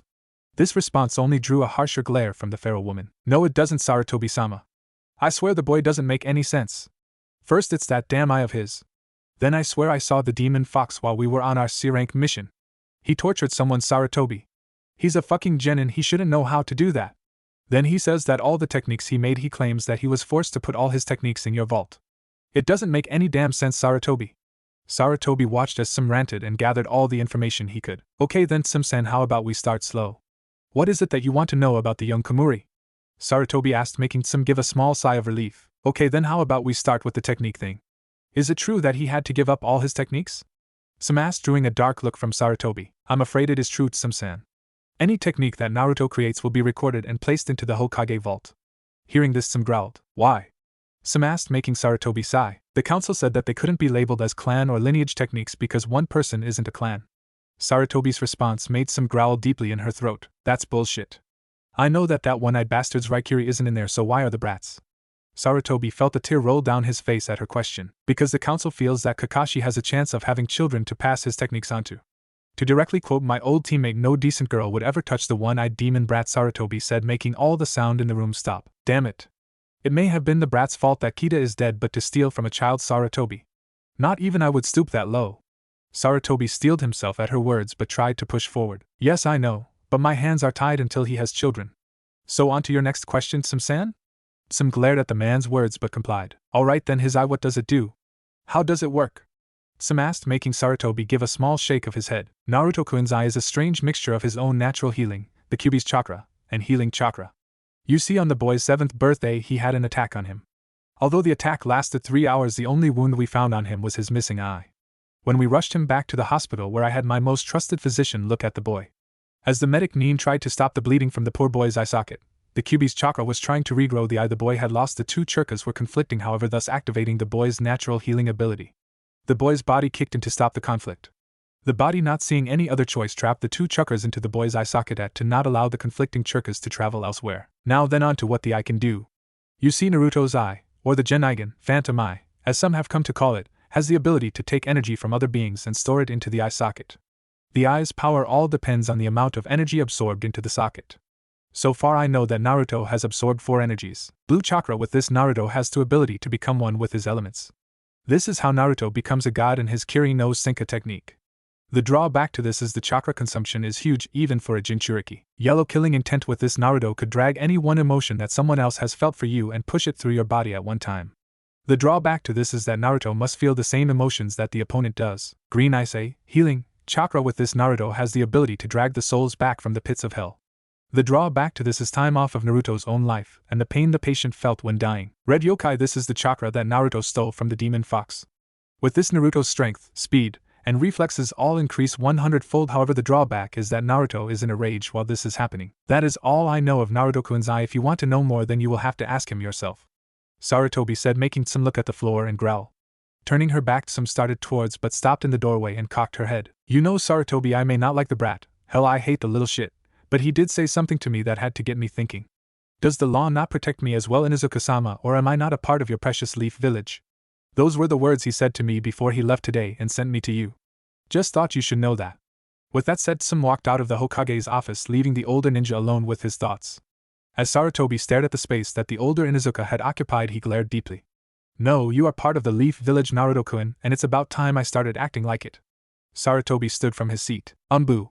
At his word, 4 masked figures appeared in the elderly man's office. Yes, Hokage-sama. Sarutobi gave the masked ninja and steeled look. Gather the council. I'm taking back control of my village. At those words, the ANBU smirked under their masks. Right away, sir. With that, the ANBU disappeared to do their designated tasks. In the streets of Konoha. Some walked down the streets, her faithful companion at her side, and couldn't help but look for her blonde-haired pupil. Damn it, where is the brat? Sim's rage was cut short by a guttural chuckle coming from behind her. It seems Master was right, you domesticated pups are rather amusing when you aren't pissing us off. Sim turned towards the voice to see the massive red fox that belonged to her student. What do you want, fox? Kuramaru asked, a growl appearing in his voice. Enmuka laughed at the dog's threat. Please, mutt, you're about 100 years too early to be trying to take me on. Besides, I'm not here for you, so go piss on a fire hydrant somewhere. The fox's response made Kuramaru growl and lay his ear flat. Sum placed a hand on her partner's head and stared at the massive fox. If you're not here for a fight, then why are you here? Sum asked, making Enmuka smile. Master did mention you were smarter than you appeared. No, I'm here for my master. As much as my master may not like it, I hate to see him continue to live like this. So if he won't go to your Hokage, I was hoping you would for him. Enmuka said, making some glare. Then why didn't ask Shino if you forgot I hate your master? Hearing Sum's response, Enmuka turned his back on the two. I was trying to do as my master had asked, and how was it he put extend an olive branch to you, Inuzuka vermin, but it seems you all are part dog deep down. Sum smiled with pride at this, only for it to drop at his next words. Yes, just like dogs, unless someone scratches your ears you just want to piss on them. Filthy mutts. With that, Enmuka walked away from the duo and disappeared into the shadows.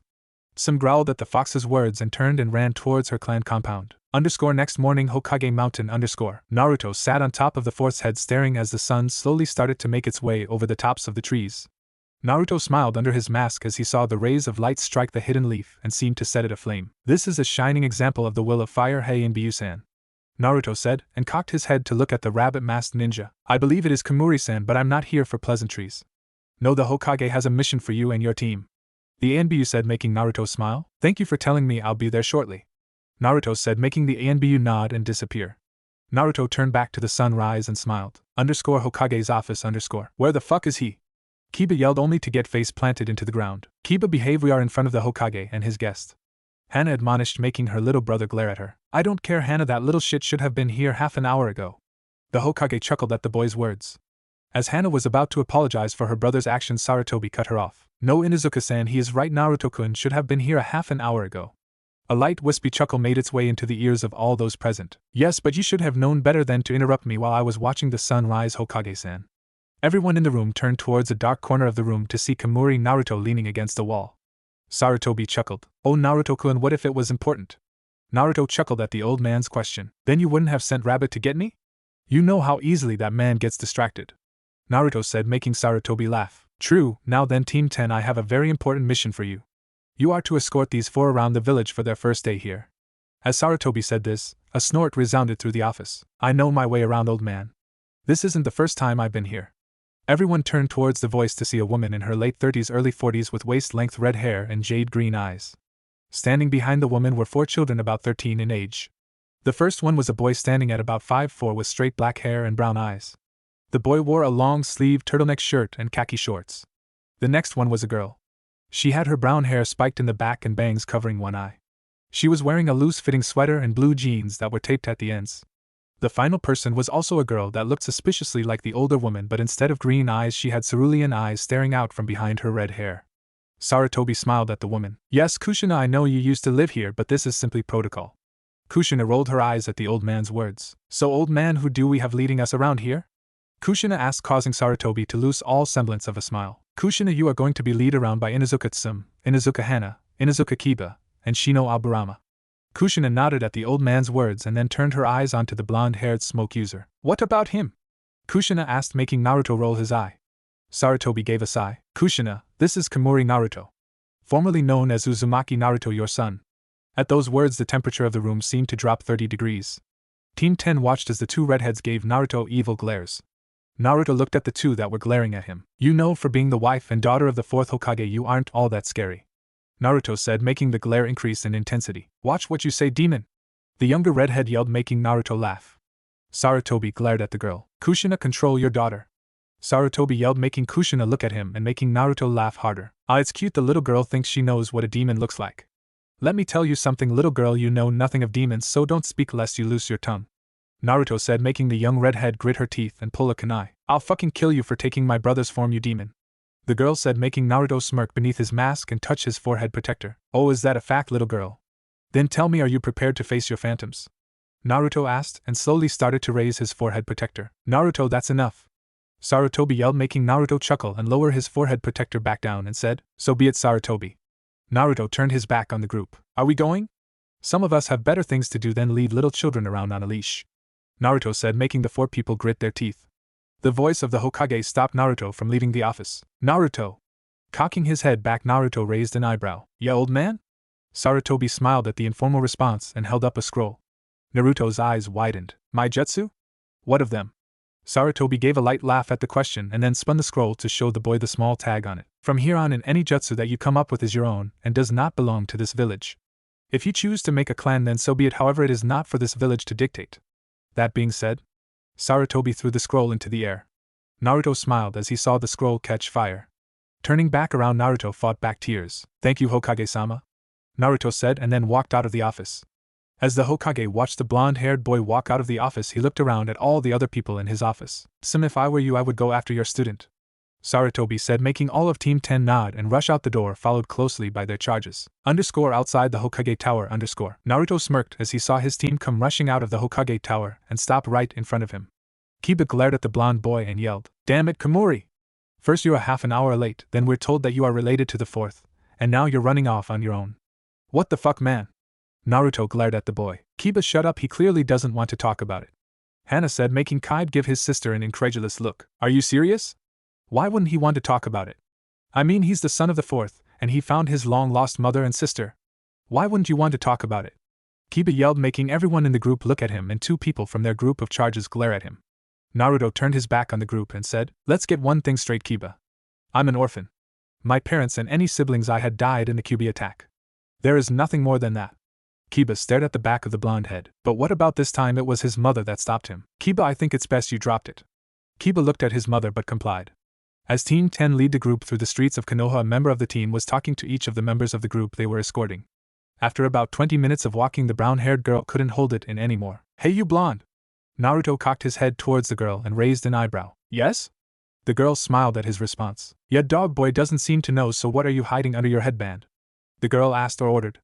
Naruto turned his head forward and continued walking. And what else would be under there? Naruto responded, making the girl gain a tick in her forehead. Don't bullshit me, no one covers their eye for no reason. Naruto chuckles at the girl's small rant. You're right, no one covers their eye without reason, Naruto said and continued on his path, completely ignoring the rest of the group.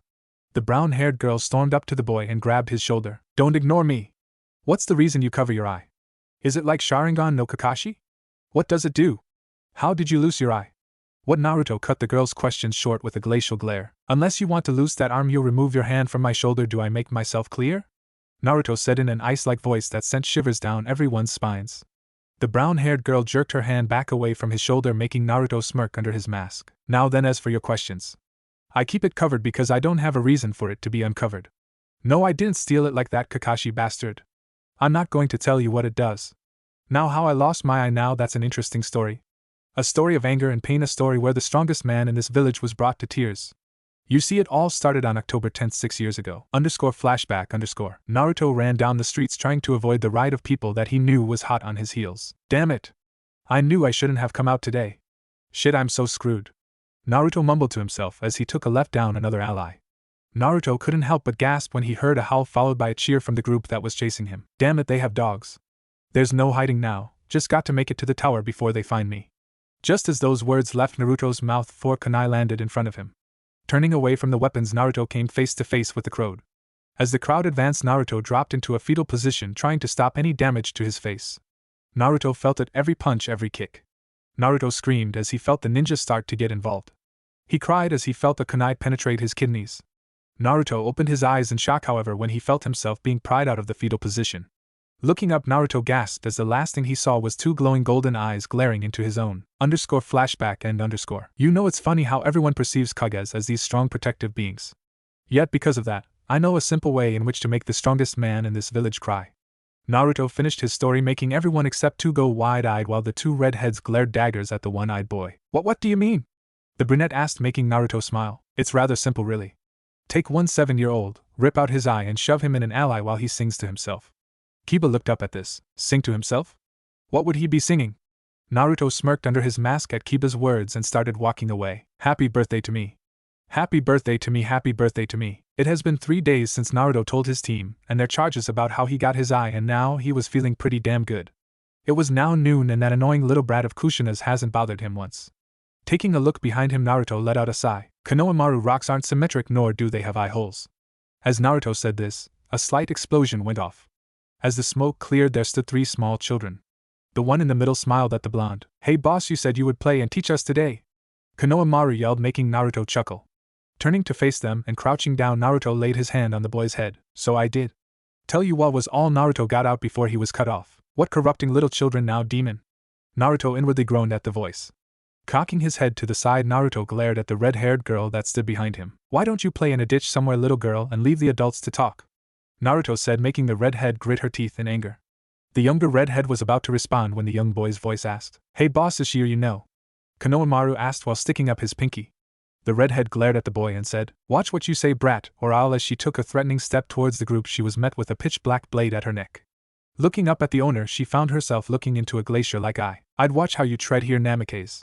This isn't Whirlpool where mommy rules. You are now in my territory messing with my people. And I don't care whom your daddy was, I'll cut you down just as fast as I would anyone else who threatened what's precious to me. Naruto finished his speech and unsummoned his blade. Turning back to the group, Naruto smiled when he saw the stars in their eyes. Wow boss, that was so cool. Could you teach us that? How could you? Naruto chuckled at Konohamaru's excitement. I'll make you 3 a deal. I'll give you a 10-second head start, and if you can stay hidden from me for 5 minutes, then I'll give you the rudimentary lessons on sealing things, okay? Naruto asked, making the kids nod and then shoot off. Once he saw the children turn a corner, Naruto stood and started walking the other way. The redhead watched as the boy walked the opposite direction. Hey demon, they ran the opposite way. She yelled, making Naruto cock his head but not stop walking. Yep, was all Naruto said, and then continued on his way. The redhead was about to respond when a high-pitched scream cut her off. Naruto's eyes widened at the scream.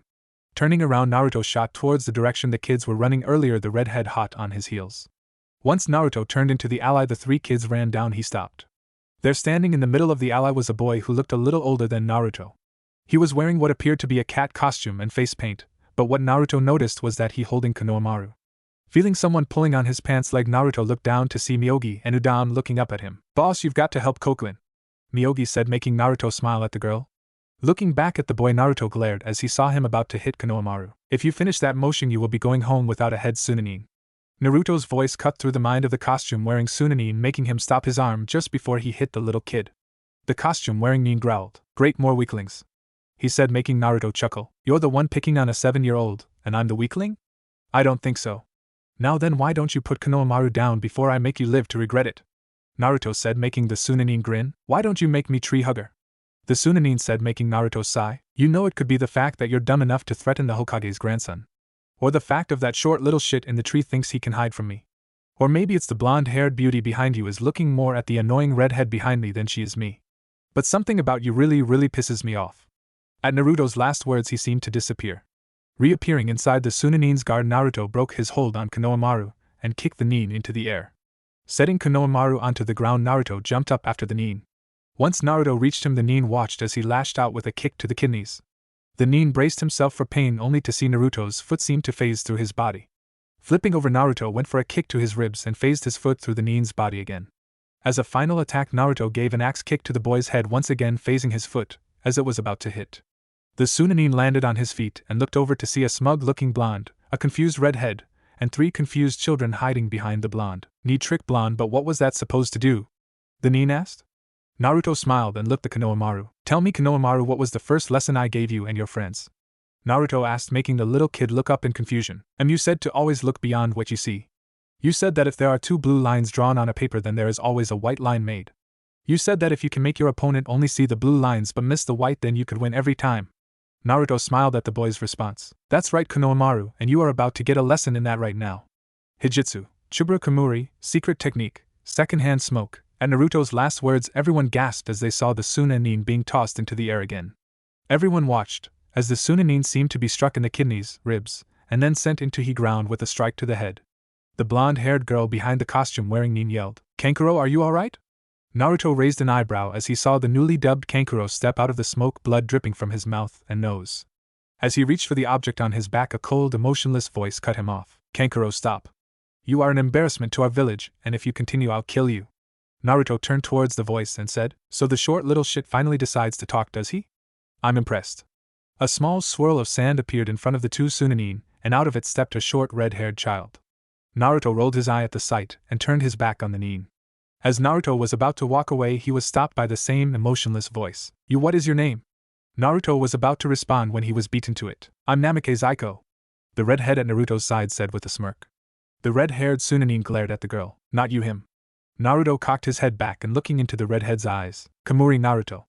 Naruto said and turned back around. Sabaku no Gaara, and I'm going to kill you. Naruto stopped and chuckled at those words. Good luck, Gaara, stronger people than you have tried, but I'll meet your attempt. Tell me, Gaara, are you ready to face your phantoms?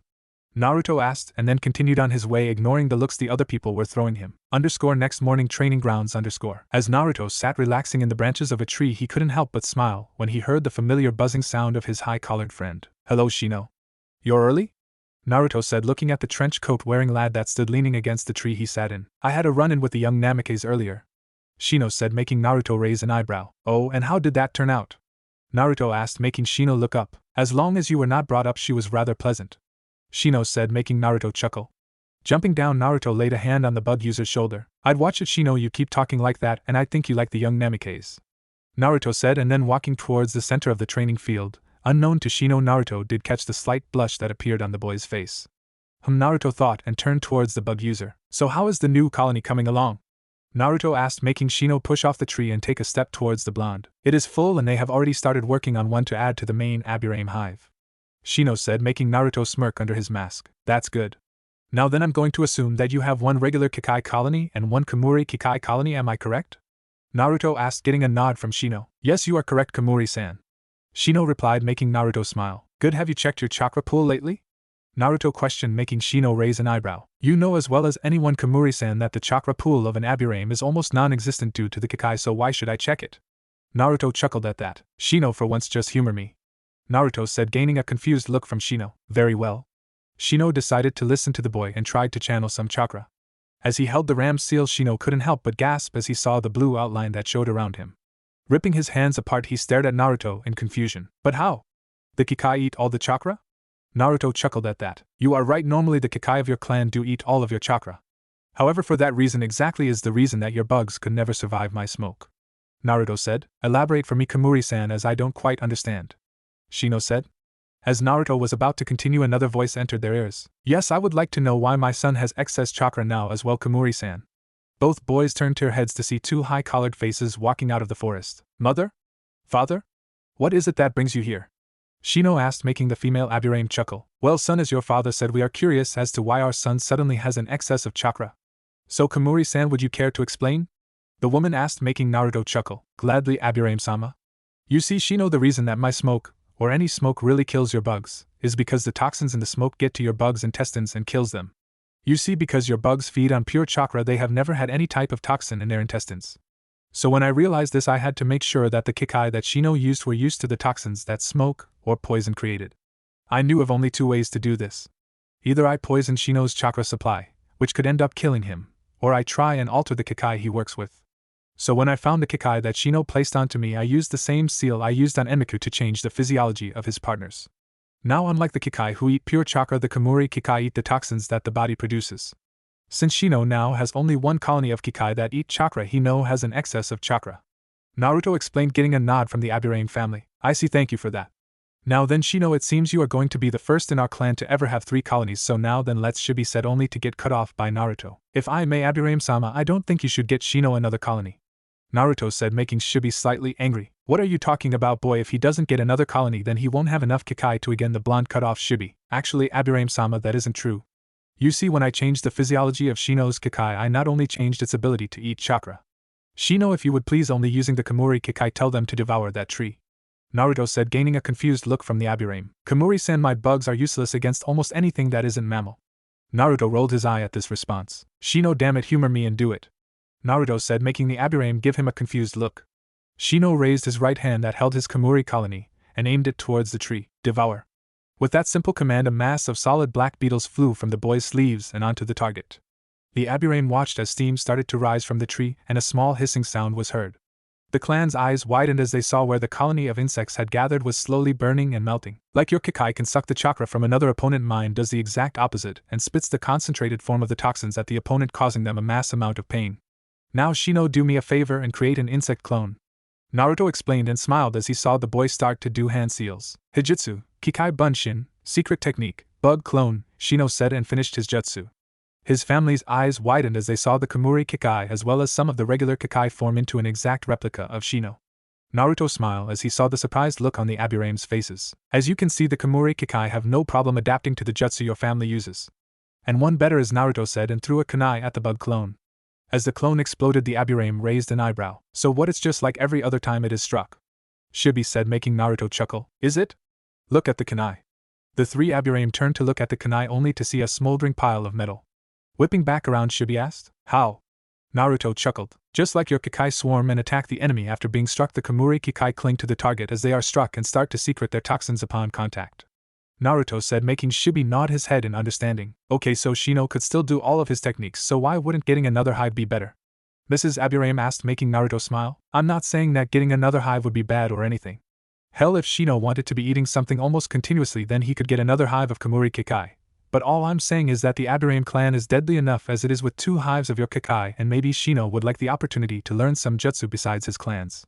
As Naruto said this, the Aburame's eyes widened. Shino stared at his blonde-haired teammate in amazement. How? The Kikai are still eating half of the chakra my body produces. How could I use jutsu? Shino questioned, making Naruto eye smile. You are right, Shino, the Kikai are always eating exactly half of your chakra. And it is because of that you could use jutsu now. You see, chakra coils are a lot like a muscle. The more you work them, the stronger they get, and your Kikai have been eating your chakra since you were about 5 years old, I believe. This made your coils work harder to keep up with your continually growing colony. Now, I'm not saying that you'll be able to throw out S-rank jutsu now that you have half your chakra to yourself, but you should be able to do a few C-rank ones and maybe a B-rank before you're out. Seeing the contemplative look on his teammate's face, Naruto patted the poor boy on the shoulder. Hey, don't tell me now. Why don't you go home with your parents and talk it over? I'll explain to Inuzuka-sama why you aren't here. Shino nodded and disappeared, his family going shortly afterwards. Naruto smiled as he watched his teammate disappear only to be brought out of his musing by a voice. Well, now that was interesting. Cocking his back Naruto, I smiled at the sight of Inuzuka Hana lying on his favorite branch, her 3 mean dogs lying under her in the shade. Wasn't it though? Naruto said and turned towards the girl. Where's your mother, and that scraggly looking stray you always have following you? Naruto asked, getting a confused look from Hana. Kiba? Hana asked, getting a pointed look from Naruto. Right, what did I say? Naruto responded, drawing a laugh from the feral girl. Giving Naruto a feral smile that would have any other guy panting, she responded. He smarted off and mom put him through the ringer. So he's getting patched up while my mom cools off. I was supposed to come here and take over yours and Shino's training, but seeing as Shino has some things to handle with his family, it looks like it's just you and me, stud. Hana said, making Naruto chuckle. Keep talking like that, Inuzuka-san, and I'm going to get worried you're going to hump my leg. Hana chuckled at that response. Would you be so repulsed by the thought? Hana said, drawing an unseen blush onto the boy's face. I have no response to that, said Naruto, making Hana pump her arm in victory, and making Naruto chuckle. So what is it we are training in today, Inuzuka-san? Naruto asked, making Hana shoot him a slight glare. Okay, first things first. No more of this, Inuzuka-san should call me Hana. And second, since it's only you and I here, we are going to try and get to know each other. I know you hate the Inuzuka clan for some reason, but whatever it was, I don't care. I want this team to work whether you think it's a team or not. Naruto watched the girl as she ranted and sighed. I'm not escaping here without telling you at least something, am I? Hana shook her head at his question, making him sigh again. Okay, so what do you want to know? Naruto asked, making Hana think for a minute. That fox of yours, what can he do? Hana asked, making Naruto raise an eyebrow. Unnoticed by Naruto but clearly seen by Hana was that Getakuyuki seemed to perk up at this. Enmu? Well, I guess you could call him a supped-up mean animal. You see, when Enmu was a kittling, his family was attacked and killed by some of the villagers. When I found them, I used an incomplete version of my Kiri no Senka technique and some scare tactics that were taught to me to get them to run. As they ran away, I cancelled the technique and walked into the clearing. As I saw what they did, I kind of wished I killed those bastards. They quartered his dad and skinned his mom. She was only able to give birth to him before she died. The bodies were too badly damaged for me to bring back with my eye. So I did the only thing I could at the time. I took Enmu in with me. As he grew up, I knew that he would need a way for him to protect himself, or else the villagers would try and kill him too. So I tried to convince him to go and learn from your mutts, but he refused to leave me, so I did the next best thing. Using all the knowledge of seals and mine, knew I that I changed his physiology so that he could channel the smoke chakra like I do. As the years passes, we were able to get him to replicate a lot of my techniques, and he even has some of his own creation. The only problem I've ever had with Enmu is his overprotectiveness. If he has something he cares about, he's willing to rip the throat out of anyone who dares harm it. Naruto explained, causing Hana to go wide-eyed. I seem to recall you putting your claws to a young Namake's throat when she made to attack the kittlings you had with you at the time, sir. Cocking his head back, Naruto chuckled at the giant fox's words. Huh. So I did. It seems we have the same problem then, doesn't it, Enmu? Enmu chuckled at his master's words and strode over towards him. Only if you find it a problem, sir. Enmu responded, making Naruto give an eye smile. Turning back towards Hana, Naruto said, Enmu, why don't you go and try to get to know the Hyamura triplets? If I'm stuck here getting to know Hana, you're stuck getting to know her partners. Naruto said, making Enmu raise an eyebrow. I'd hardly call you stuck, sir, but I'll comply. With that said, Enmu strode over to the 3 Nin dogs and complied with his master's wishes. Naruto smiled at Hana and said, So now, Hana-san, is there anything else you would like to know? Naruto asked, making Hana smile. The two sat in the clearing for the next hour, sharing information and stories. Hana smiled as she was able to draw a really laugh from the black-clad boy and asked, Naruto-san? Naruto raised an eyebrow at the change's address but responded, Yes, Hana-san? Naruto asked, getting a slightly sad smile from Hana. Why are you acting like this? Hana asked, making Naruto raise an eyebrow. Acting like what, Hana-san? Naruto inquired, making Hana sigh. Why are you giving me a chance when it seems like you want to beat the shit out of my mother and brother? Hana shot back, making Naruto chuckle. I don't want to beat the shit out of your family, Hana-san. While I may not like your mother for personal reasons, and Kiba pisses me off because he still acts like a pup, I really don't hate your family. However, to answer your question, I'm giving you a chance because you are doing the same. Naruto answered, making Hana raise an eyebrow in confusion. What do you mean? Hana asked, drawing a slightly sad smile from the masked boy. Tell me, Hana-san, what has your mother told you about me? Naruto asked, making Hana lower her head. She said to stay away from you, that you were dangerous. That you were the reason that Antakita is dead. Hana replied, making Naruto smile. She said that, and yet you are still here giving me a chance to prove myself. That reason alone is enough for me to give you a chance, Hana-san. Naruto responded, making Hana smile. A light growling caught the 2 ninjas' attention, however. The 2 turned and saw how Hana's 3 dogs interact with Enmu, and she couldn't help but chuckle when she saw a light blush adorn Getakuyuki's face and the glare Enmu sent her 2 other dogs. Well, they seem to be getting along. Hana said, making Naruto raise an eyebrow. Yes, only because I have decided to give you a chance. The rest of your clan can burn, I'm afraid. Naruto said, drawing a light playful glare from the feral female. Enmu said, you were hardly stuck here, what did he mean? Hana asked, making Naruto chuckle. What, you honestly didn't think you could keep me here if I wanted to leave, did you? Hana-san, I have escaped from A and BU teams in a locked room with no windows or vents, now tell me, if I wanted to leave, do you really think you could keep me here? Naruto said with a raised eyebrow. Then why did you stay? Naruto smirked at her question. Why wouldn't I? As you said, you wish for this team to work? If that is going to happen, then we need to know each other. As Naruto said this, he stood up and called Enmu over to him. Naruto started walking away, Enmu at his side. Hana's eyes widened. Wait, Naruto, I have something you need to take. Hana yelled. Naruto cocked his head and held up a green piece of paper. I stole it from you the second you were in reach. Just make sure that stray mutt of yours shows up. Naruto said, and then turned back and went on his merry way. Hana smiled at the place Naruto once stood. You are an interesting one, Naruto. You are an interesting one. In the forest, Naruto looked down at the paper and said, Chunin exams, huh? Should be fun. Next day Academy. Naruto sat in the branches of a tree outside of Konoha Academy waiting on his two teammates. Hearing a light buzzing noise, Naruto turned towards the sound. Naruto smiled as he saw the high collar of his teammate. Naruto raised an eyebrow, however, when he saw a stick of Pocky in the young Aburame's mouth. I'm not even going to ask about the Pocky, but I feel you went with the extra colony. Naruto said, making Shino nod and swallow the rest of his Pocky. Yes. While I would like to learn some jutsu, until this exam is over, I believe it would be imperative that I stick to what I know instead of having chakra and not being able to use it. Naruto nodded at those words. Wise choice. After this exam, however, if you do choose to give up the other Kakai colony, then I'd be happy to teach you some jutsu. Naruto said, gaining a confused look from Shino. Naruto shot Shino a pointed look. What, you honestly didn't think all I knew were smoke jutsu, did you? You should know better than that. Come on, Shino, I can sense our little stray around the corner, so let's go get him before he makes an idiot out of us. Naruto said and jumped towards the chakra signature, Shino hot on his tail. Kiba jumped in surprise as Naruto's black-clad form landed in front of him. What took you so long, pup? Naruto asked, making Kiba glare at him. I was at the hospital making sure I was in top form before I came here. Kiba responded, making Naruto smirk. Making sure you are in top form or just checking out Haku's form? Naruto asked, drawing a blush from the feral boy. Naruto chuckled and clapped the boy on the shoulder. Don't sweat it, mutt. At least we know you and the Uchiha now play for different teams. I was worried there for a minute. Naruto's words made Kiba growl. Naruto-sen, please stop antagonizing our teammate. We do need him for this exam. Shino said, making Naruto chuckle. Fine, I'll stop for now. Naruto said, and then walked into the doors that lead to the academy.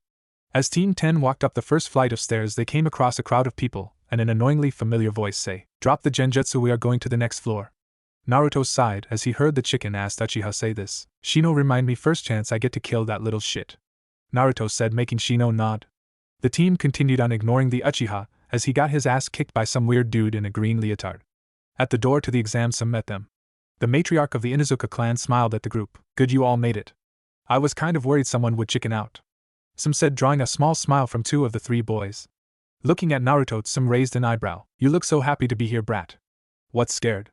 Naruto stared at the door to the examination room. I get the feeling that by the time this is over, someone I know will be dead. Naruto said, sending chills down everyone's spine. Some looked at her team and said, Kiba, Shino, head on and I need to talk to this brat.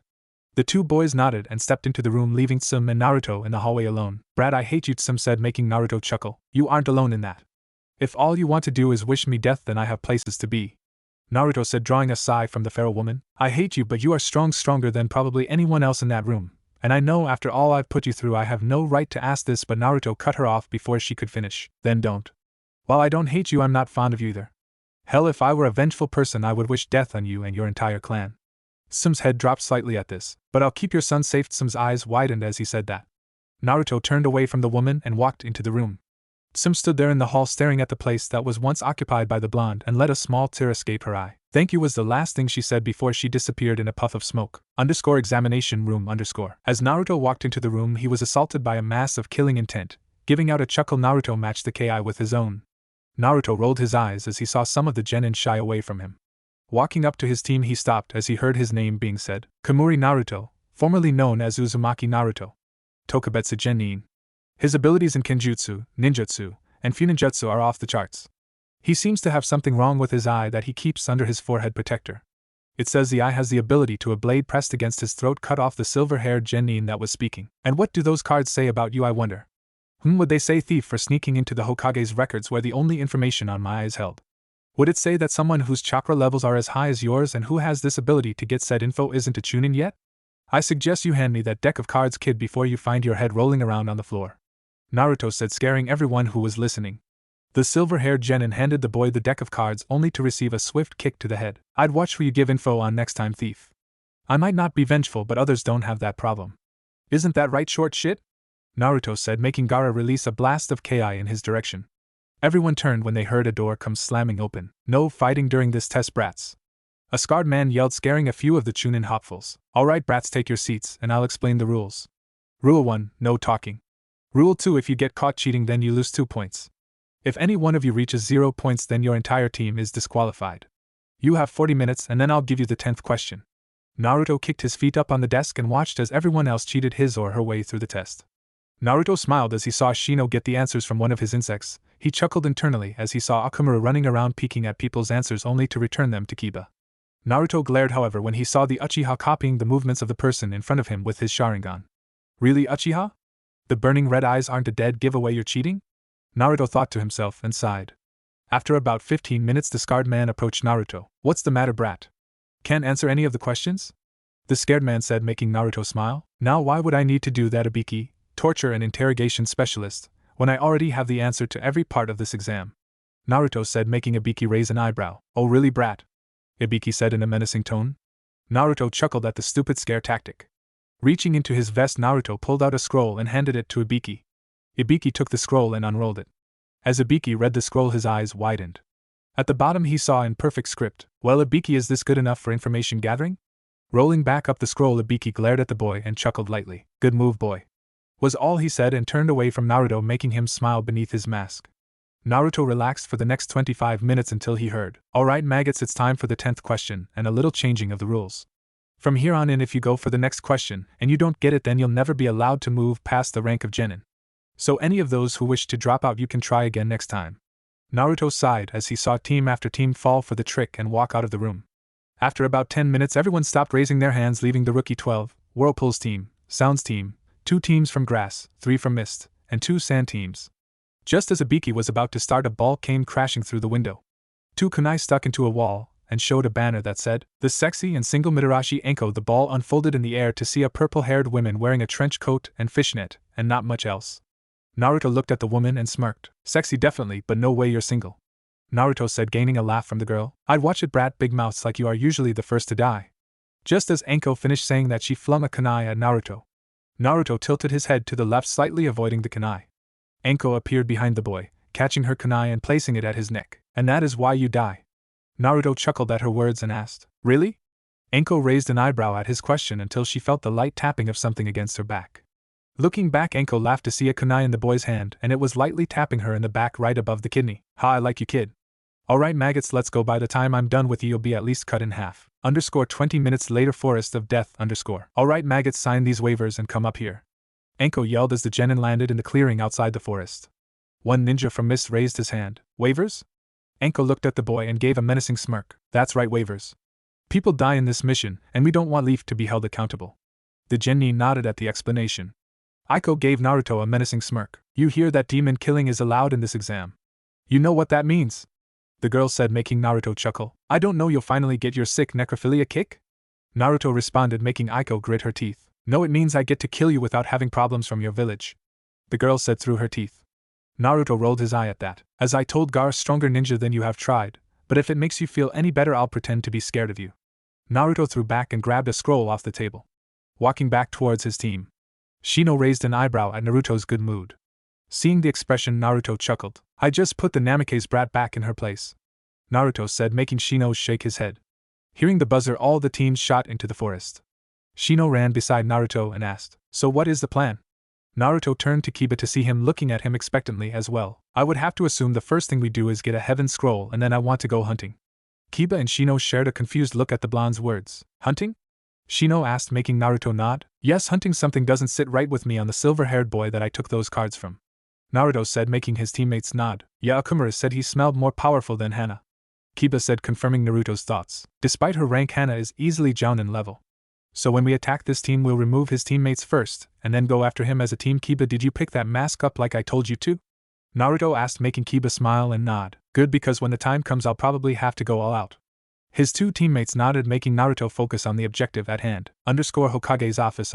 At the same time as the second exam started, we find the third Hokage speaking to one Inuzuka Hana on a very popular topic nowadays. Hokage-sama, I know you told my mother to ask Naruto-san himself. And I tried that, and although I got farther than my mother did no matter what I tried to ask him. He seemed to be able to answer the question without actually giving any answers.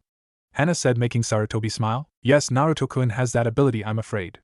If the boy doesn't want you to know something, then you aren't going to know it, at least not from him. Well, how about we try and clear up some of your mysteries concerning Naruto-kun? Sarutobi said, making Hana smile. Well, Hokage-sama, Naruto-san seems to have very rapid mood swings. Is there something wrong with him? Hana asked, drawing a light sigh from Sarutobi. Yes, his mood swings. You see, Naruto-kun has those for several reasons. Tell me, Inuzuka-san, when you are about to leave for a mission, even a C rank, what happens before you leave? Sarutobi asked, making Hana raise an eyebrow. Well, I check my equipment to make sure I have everything. Then my mother questions me to make sure I have everything. I go out and pet Kuramaru, telling him goodbye. My mother and Kiba then meet me at the gates to the compound. Mom gives me a hug and tells me to come back safe, and then Kiba gives me a quick hug and tells me to give him hell. Then Mom smacks Kiba and I leave. Sarutobi nodded at her story and asked, and when you return? Hana gave a look of confusion but answered, I report to you, and then I head home. My mother and Kiba meet me at the door. Mom gives me a hug and tells me it's good to have me back safe, and Kiba tells me I look like hell, and I respond you should see the other guy, and then we all laugh. Why do you ask, Hokage-sama? Sarutobi stared out the window as he listened to her story. Tell me, Inuzuka-san, have you ever come home from a mission where your mother and brother weren't there? Sarutobi asked. Hana gave a thoughtful look. No sir, they were always there when I got back, Mom made sure of that. Sarutobi smiled sadly at her response. Then tell me, Inuzuka-san. How do you think you would feel if your mother and brother weren't there? How would you feel if no one cared that you were fully packed and prepared? How would you feel and you left an empty house only to return to it on every mission? Hana pondered Sarutobi's questions for a bit. I don't know what I'd do. I mean, Mom and Kiba's always been there since I started doing missions. Sarutobi chuckled at the girl's response. Of course they were. You are a family, and that is how it should be. For Naruto-kun, however, family was never as happy a memory as it was for you. Hana stared at Sarutobi's statement. You see, for the first 8 years of his life, Naruto-kun was in a civilian orphanage, or on his own in an apartment. People told him that his parents abandoned him because he was a demon brat. The only thing that reassured him was me, telling him that his parents were good people. However, on the second day of his academic career, he came to me and told me he didn't want to attend the academy. After some talking, Naruto-kun was able to convince me that he would be better off taking the Tokubetsu Genin test than he was with the academy. While explaining to him the basics, I let something slip. After that, I was forced to tell him the truth. Tell me, Inuzuka-san, how do you tell an 8-year-old that the villagers were right, and that your mother abandoned you because she thinks you are a demon? Or how about the fact that she is training your twin baby sister to kill you?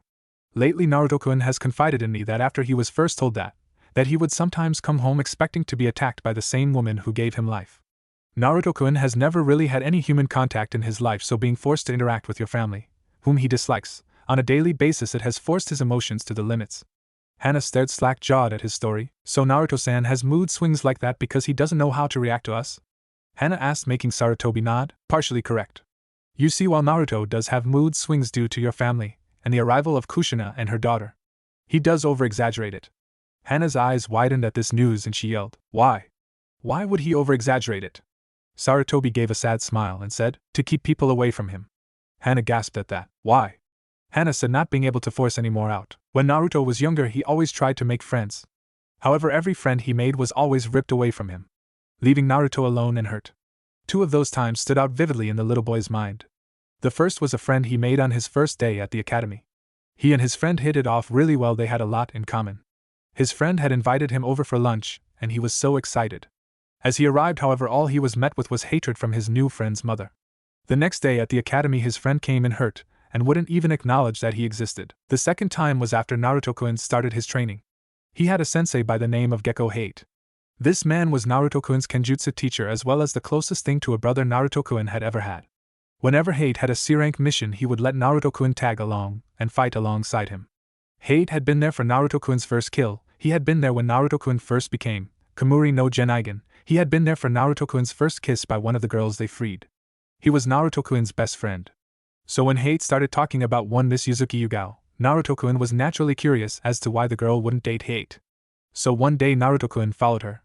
After watching her for one day, Naruto-kun came to a horrific realization. The reason that Yuzuki-san wouldn't date Hate was because of him. So the next day Naruto watched and waited until he saw Hate and Yuzuki-san together. Once he did, he stepped up to them. Once he was in front of them, he started to go to hate. After about 10 minutes, Naruto got his desired effect, and hate hit him. Lying on the ground, Naruto watched as Yuzuki-san pulled hate away. Naruto decided then that he would construct a mask so that no one would get close. He figured that if no one got close, then they couldn't be taken away from him. Hannah stared at the ground as she heard the stories. Damn it, Team 10 Forest of Death, Naruto stared around the clearing to the beaten bodies of the mist Nines that decided they wanted a piece of his team. Shino, what scroll they got? Kiba asked as he kicked the mist Nin that was slowly gaining consciousness. It seems Kami favors us today. It is a heaven scroll. Naruto smiled at the news. Well guys, who wants to hunt a snake? Naruto asked, getting a howl from Kiba and a light smirk from Shino. Team 10 shot into the forest towards where Naruto has sensed the thief. It had taken 3 days, but they were finally closing in on that silver-haired bastard. Just as Team 10 was about to head out to attack the silver-haired genin, they felt a large burst of malevolent chakra. Shino turned towards the blonde and said, "That is near Sasuke's team. My bugs also sensed the whirlpool team near them as well." Naruto looked towards where he sensed the silver-haired genin. "If we go, we'll never be able to catch up to him." Naruto responded and then looked at Shino. Seeing the worried look he held on his face, Naruto sighed. "Damn it, Kiba, let's go change of objective." Naruto yelled, making the pharaoh boy raise an eyebrow. "Why decide he's not worth it?"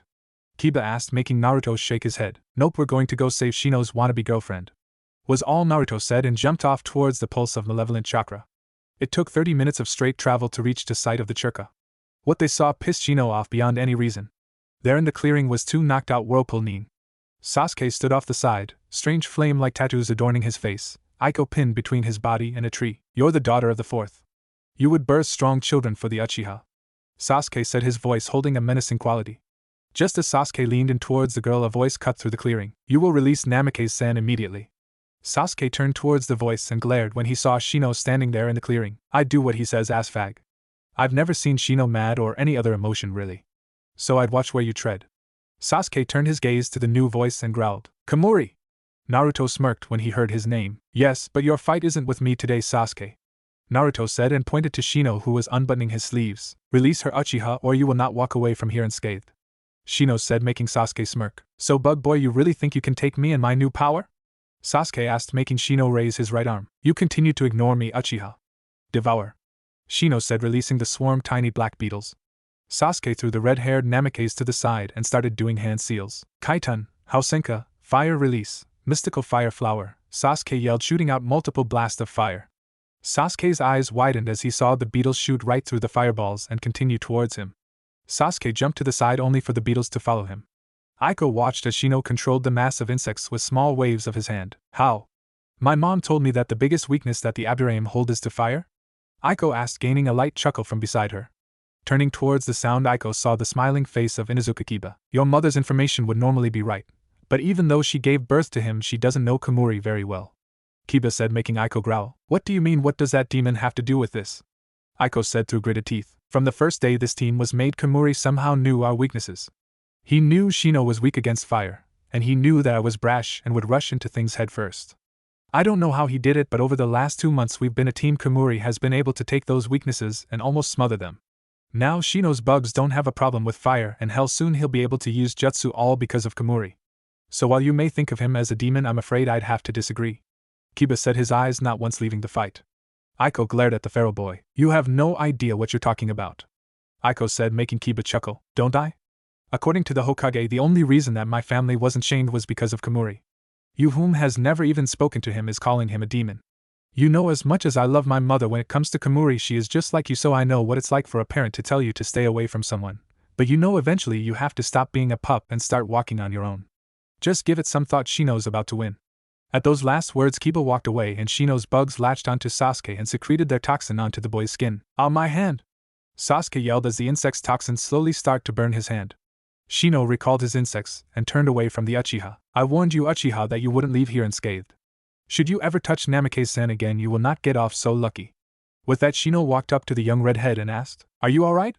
Aiko looked up at the face of Shino and smirked. "Yeah, you just got to him before I could act," she said, making Shino smile lightly. "I'm glad. Do you need any help with your teammates?" Shino asked, and was surprised to see tears form in her eyes. "Kyokusan, the Uchiha," Aiko jumped into Shino's arms and cried into his chest. Shino wrapped his arms around the crying girl only for a wispy voice to say, "Your teammates are fine, Namikaze, stop being a baby." Aiko glared at the blonde sitting in the tree branch he'd been in the entire fight. Shut up, demon. I know you don't care if someone dies, but humans actually care about our dead.